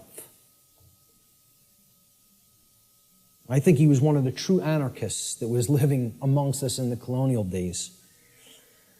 Words attributed to the Buddha, Siddhartha Gautama. He said, "There are only two mistakes that one can ever make on the path to truth: not starting and not going all the way." All the way. I wrap up a lot of my podcasts with this quote because I love it so much. It's about persistence. It's not about saying, "Hey, I went this far and now I'm uncomfortable to see the rest of the picture. I made it 3/4 up the mountain. That's far enough. Let me set up my base camp here. I'll pitch my tent and I'm staying here. No farther. I don't want to see the peak." Okay? Until we become fully enlightened and go all the way to the summit, don't expect things to change. Don't expect them to get better. The truth has to be taken in its fullness.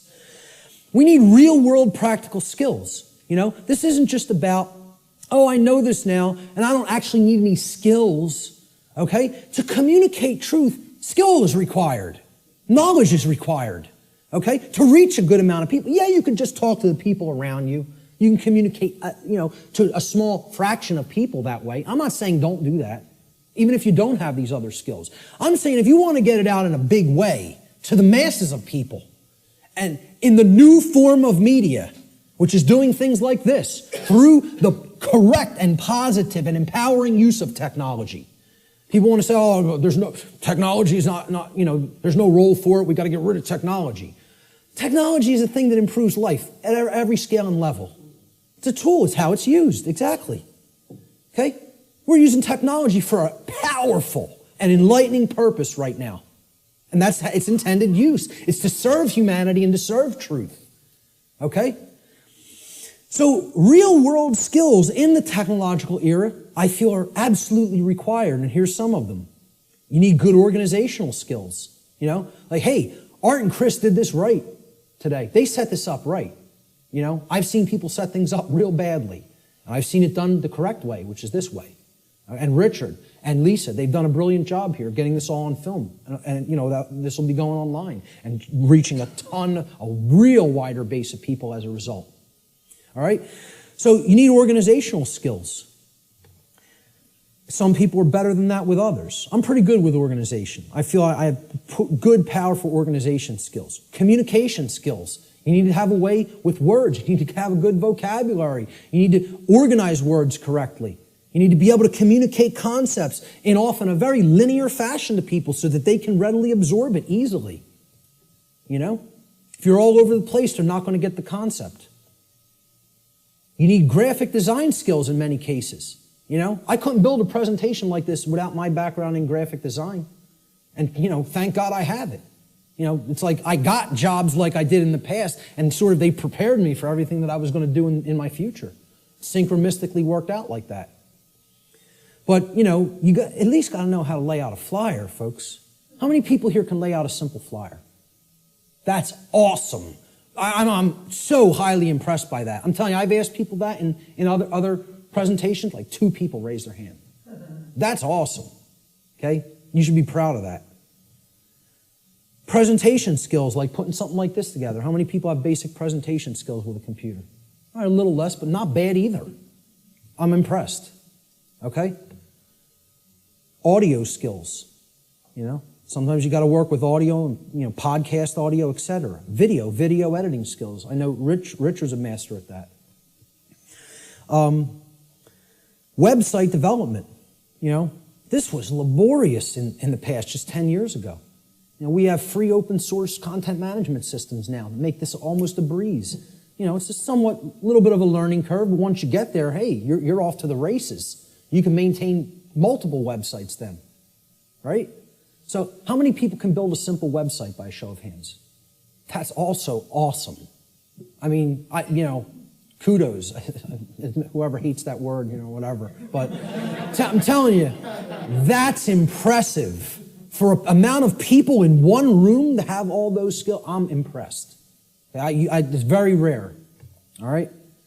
Networking skills. I mean, literally like people skills. I'm weak on this. All right? I can do it.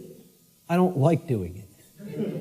I don't like marketing and promotion either. I'm not a good marketer of my work. I'm trying to get better at that, but I need some work with that. And maybe there's people that can help me with that.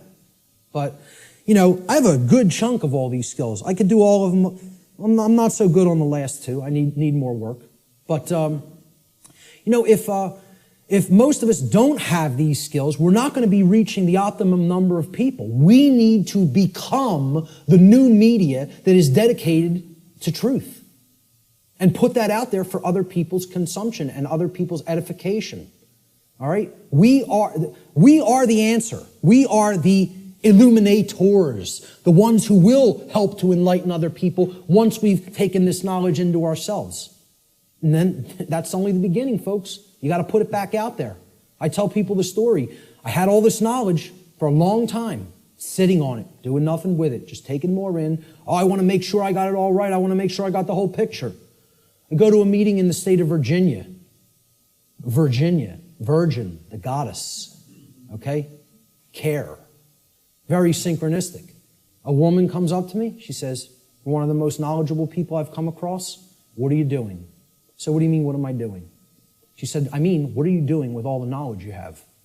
You doing lectures, presentations, videos, audio? What are you doing? I'm not doing any of those things. I'm just taking a lot more in, downloading a lot more videos. She goes like this, and it's just so matter-of-factly and harshly. What makes you think you have the right to do that? What makes you think you can keep taking all of this in, all of this in, all of this in, and not put any of it back out? What makes you think you even have a right to do that? It was like somebody hit me in the face. She said, this was her phrase. She said, I'll never forget it. You're Niagara Falls in a water balloon. You're taking all this in and all this pressure building up. It's got no outlet. It's going to burst. She said, you have to put an outlet valve on that knowledge and let it flow out of you and go out to others, and then more will come in. Right now, there's no pressure release valve. You're Niagara Falls in a water balloon. It's like a truck ran me over, Literally like I got hit by a truck. I came up with the idea for what on earth is happening like a couple of weeks after that, because that's all I could think about. All I could think about is what she said. It kept echoing in my head. What makes you think you have a right to do that? And didn't say it nice.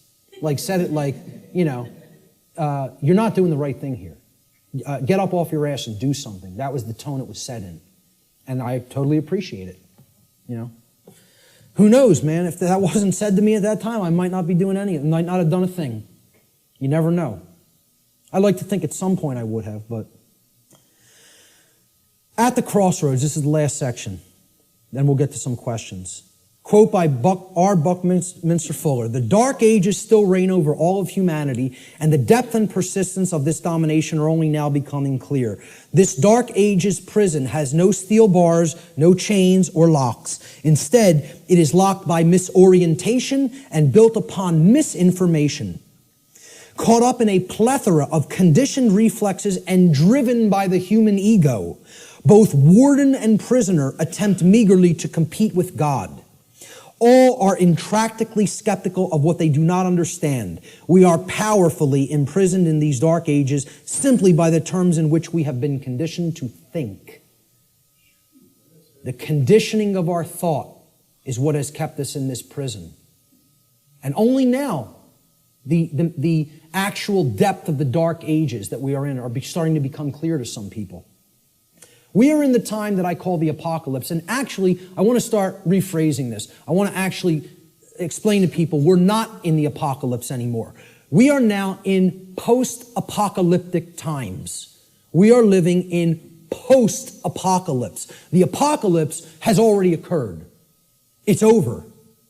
We are living in the time after the apocalypse. And what do I mean by that? Well, we got to look at the meaning of the word. Okay? From the Greek prefix, apo, which means away from, off of, or removed from. And then the Greek verb kalyptine, which means to cover, or to conceal, or to hide. So, apocalypse means literally to take the cover off of, to remove the veil from, or to take something out of hiding. Well, ladies and gentlemen, another big surprise. The veil has already been lifted. The truth is already out there. It's out. The truth about what's going on here and has been going on here on the earth is out. It has been de-occulted. And not just by me, by many, many other researchers. Okay? There's a laundry list of them out on my website, and I talk about in the podcasts. All right? It's all out there. It literally means to reveal or to take out of hiding. The apocalypse is the great revealing of the truth to the masses of people. Or it is what I simply refer to as the process of de-occulting the truth, removing it from being hidden. What humanity needs to do is make what I call the cosmic apology. And I'll get to what that means. See these words right here? I was wrong. That's the most powerful phrase that can ever be said by a human being. The second most powerful phrase I would acknowledge is I love you. But this is more powerful than even that. Because this is about internal change.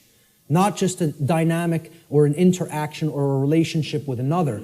This is about an internal metamorphosis. When you say these words, this is the phrase of all power. No is the word of all power by which we reclaim our power. But this is the phrase of power. All right? Okay. The word apology comes from Greek. Apo, meaning away from, off of, or removed from, as we've just seen. And the Greek noun logos. Logos means word. Okay? So hence, an apology, it literally means to go away from the word. Or to give back the word. Okay? You are taking it back. So if I make an apology, I said something, I didn't really mean it, or I want to retract it. An apology means, let me take back what I just said. Okay? I'm taking it back. I'm removing the word. All right? I'm going away from the former word or phrase that I just said. That's an apology in the standard colloquial English understanding sense. All right? Let's look at what I call the cosmic apology and where this term really comes from, what it really means. See, the Greek noun logos, which is written there in Greek script, which means word in Greek, it comes from the Greek verb lego. All right?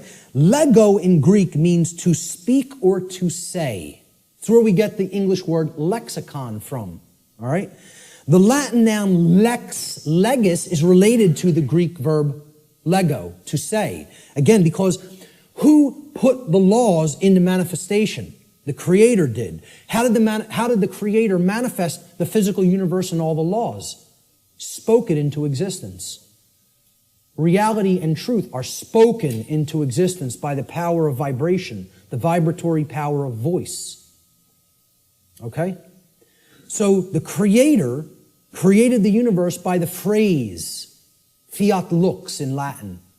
It means let there be light. Okay? The Latin noun lex legis, meaning law, is actually derived from this Greek verb lego, meaning to speak or to say. God and not man is the logos, the author of law, the one who spoke the law into existence at the creation of the universe, because natural law is the boundary conditions of the manifested reality called the physical universe. These are the boundary conditions which govern it. Humanity's work is to learn to listen to God's word, not man's word, not man's law, natural law, spiritual law, moral law, God's law, karmic law. I don't care what you want to call it. Call it whatever you want. Okay? Consequentialism. This is the truth. That's what, you want to talk about what all these phrases really mean? It all comes back to the word truth. That's it. It's the truth about what is, what's operating here. And humanity needs to align its behavior to this law, God's law, natural law. Without alignment of its behavior, don't expect to natural law, don't expect a thing to change here. Expect it to rapidly grow worse. Humanity must make a cosmic apology by giving the word, okay, which means the authorship of creating law. See, we think we're the authors, we're the authorities. That's what author means, right? Author. What's another word for author? This is just this is how mind control through words works, right? An author is a what? A writer. Well, what are you saying there? An author who has authority, they are authoring something, is a writer. They are a right, R-I-G-H-T-E-R. Okay? They're making it into a right. This is what you hear when you hear the word authority. You hear author, which means a writer, meaning one who makes rights, which means someone who believes they're God. That's all this really comes down to. In a nutshell, we're up against a class of people who believe that they can be God and own and rule everybody else. That's all the dark occult comes down to, folks. People who believe they're God. Sick, psychopathic lunatics who think they're God and are going to rule the hell of the prison world that they're going to create, that they call their dark new world order. We need to give the word back. That's what an apology is. And who it needs to be given back to is the creator of the universe, because that's the author of the law. That's its rightful owner. The word doesn't belong to us, folks. The word belongs to God. That's why it says at the beginning of the biblical text, in the beginning was the Word, and the Word was God. You know, that's what the Logos is. Natural law. God is law. You want the best definition I could ever give you for the word God? Law. People don't want to look at it like that. Very few people ever look at it like that. That's what the force of creation is. It's natural law. It's how we co-create our reality, whether we do it consciously or unconsciously. This apology is accomplished when we open our minds and hearts to truth and we start saying the lost word, no to evil, to the presence of evil in our lives. See, this is an initiate inside what was known as the Jed or the Djed pillars, depending on how certain people pronounce it. And these Jed pillars represented stability and enlightenment. And they represent the two principles, the sacred feminine principle of non-aggression and the sacred masculine principle of self-defense. The initiate is the enlightened one who is incorporated and bridged both pillars and has come to the place of cosmic illumination, which is represented by the winged disc of Ma'at in the Comitian tradition, which is over the lintel between the two pillars. That winged disc of Ma'at. Ma'at was considered a great mother goddess in the Comitian, the ancient Egyptian traditions. Okay? She was the force. She was a personified deity.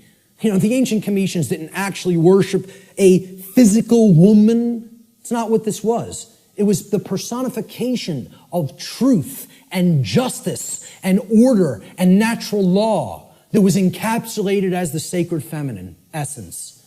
And she was above all the other deities in the pantheon of Egyptian deities, of Comitian deities. Ma'at, there was no god or goddess higher.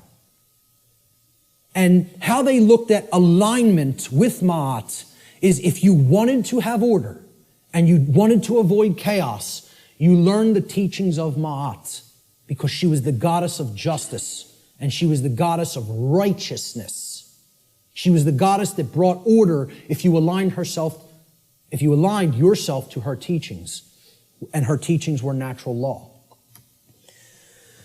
So that's what this is here. This is saying we need to take away the word. It's not saying remain silent and don't use your voice.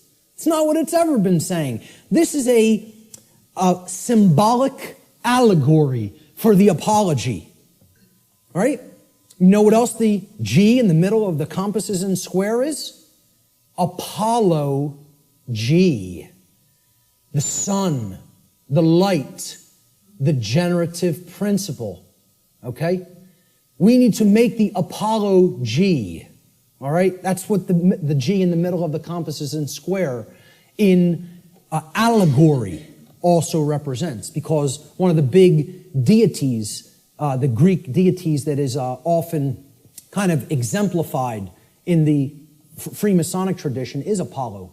He was a sun god, and he was a corollary to Horus in the Egyptian tradition, and Jesus in the Christian tradition, and Mithra in the Persian tradition, and many other sun gods that represented truth and light. All right? So that's the middle way, the middle pillar. That's what the initiate represents. I started this presentation with the slide before we begin. Now we have begun. And it's up to you to take it further. What you'll do with this knowledge is entirely up to you. See, this is a painting by Alex Gray that shows the worldview schism. Are we going to stay embedded in the left brain and in other forms of imbalance, and we're going to create the negative worldview, right? Or are we going to live in harmony with natural law, which can create this path when we incorporate the creative and nurturing and sacred feminine aspect of our beings? Natural law, living in harmony with it, can only lead to these conditions: freedom, peace, prosperity, the continuation of our species, our actual physical survival, and our evolutionary progress in consciousness. That's what living in harmony with natural law leads to. Conversely, living in opposition to natural law will get us this side of the world tree. It'll bring this world, this hellish world of chaos and destruction. Because living in opposition to natural law can only lead to these states: control, enslavement, war, chaos, evolutionary stagnation, and ultimately the extinction of our species. Which will we choose? That's still up in the air. I can't tell you that. Only each individual can make that decision for themselves, and then that will play out in the aggregate, in the mass consciousness, the numbers. Thomas Jefferson said, "A free people claim their rights as derived from the laws of nature." And this was also embedded in the Declaration of Independence. The laws of nature and of nature's God, and not as the gift of their magistrates. John Locke said, "The natural liberty of man is to be free from any superior power on earth, and not to be under the will or legislative authority of man, but only to have the law of nature for his rule." Former Grand Master of the Order of the Rose Cross, the Rosicrucian tradition, Francis Bacon, said, "Nature, to be commanded, must first be obeyed." If we want the forces of the cosmos on our side, we have to learn and adhere to the principles of natural law. If we do not align our behavior to that, nature will not stand with us. It will continuously stand against us, and it will itself create more strife and suffering in our lives. And we certainly won't command it. We won't command its forces with things like free energy used for any positive purpose. It'll only be used for destructive purposes. The psychologist Alfred Adler said, "There is a law that man should love his neighbor as himself." And he's referring, of course, here to the Golden Rule. "In a few hundred years, it should be as natural to mankind as breathing or the upright gait. But if he does not learn it, he must perish." And you know, folks, I would really hope this is going to take less than a few hundred years. But based on where we're at, I'm not so sure. You know? I think we could do it a lot faster than that if we accept the key that's been shown here today, that, as I said before, has the power to unlock all the locks on all the doors to all the cages. And that's what the knowledge of natural law comprises. Will we make the choice to climb the ladder of consciousness through an act of our own free will, choice, and effort? It's not a simple climb. I mean, it's a difficult climb. It's not overly complicated to learn these concepts, to learn these truths. It involves abandoning many things that we've already been conditioned with that don't serve who we are, okay? But I'm not telling you it's going to be easy, all right? It involves a lot of deep introspective work. But if we do it, we can step out of the prison that we've imposed upon ourselves by balancing the sacred feminine and masculine forces within each one of us.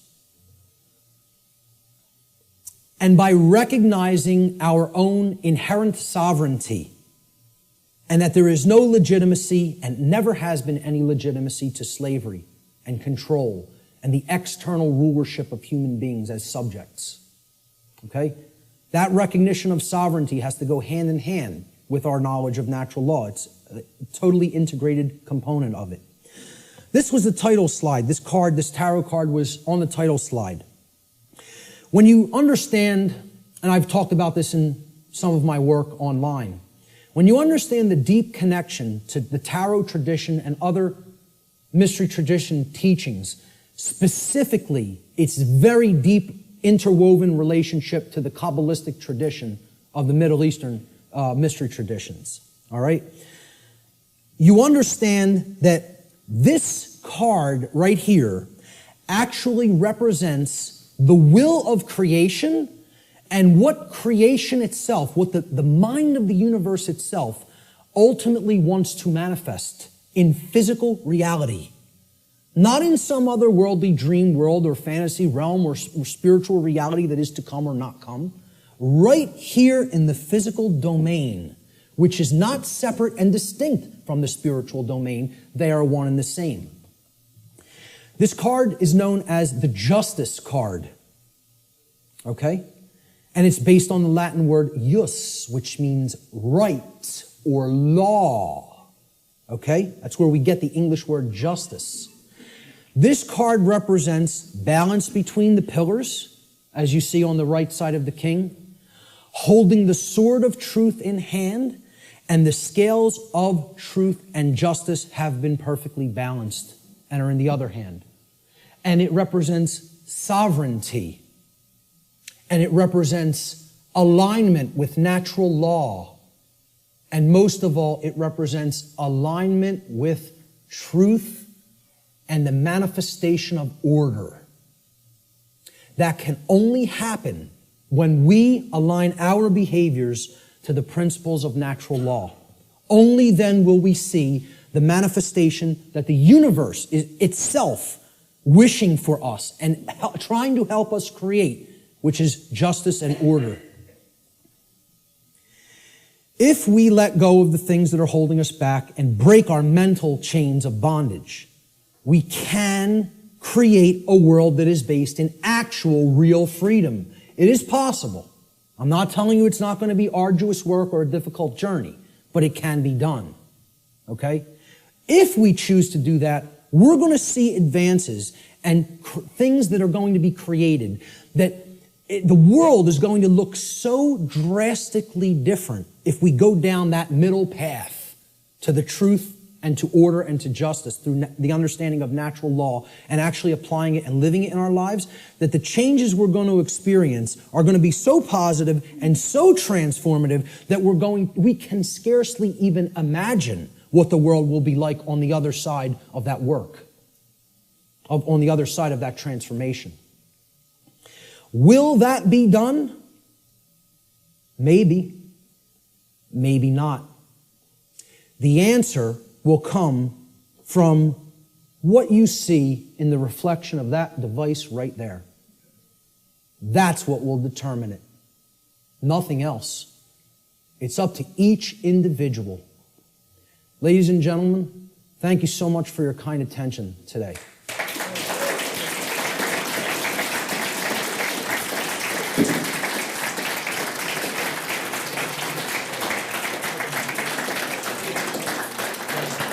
Thank you. Thank you.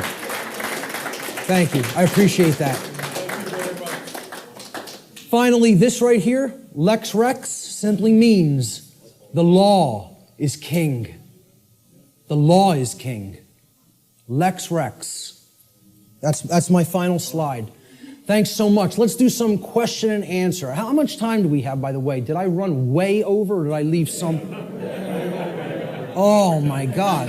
Hey, I'm very happy that the venue allowed us to go over by this much. Okay? And that they didn't just come in and say, you got to get out of here. So I really did want to leave time for questions, but I think it would be, I don't know if it would be really just, intrusive and ignorant at this point to just stay even beyond this time. So maybe we should start packing it up. All right? I apologize for going so far over. But I think the information speaks for itself and is worth it, and I hope I was clarified on that. Listen, I'll tell you what. Anybody has specific questions, since there's no time for questions, let me just get this across, okay? Since there's no time for questions, I'll make a personal effort, and I rarely tell people I will respond to email questions. You tell me that specifically that you attended this seminar here today in an email, and if you have a specific question, get to the specific question quickly in your email, and I will make the time over the next few weeks to try to respond to everybody. I'll promise that. How's that? Does that sound okay? All right, great. Thank you. Thank you guys all so much for being here, for staying for the whole thing. Thank you. I'm very impressed with you guys today. That takes a tremendous effort of will and attention. So, thank you guys so much.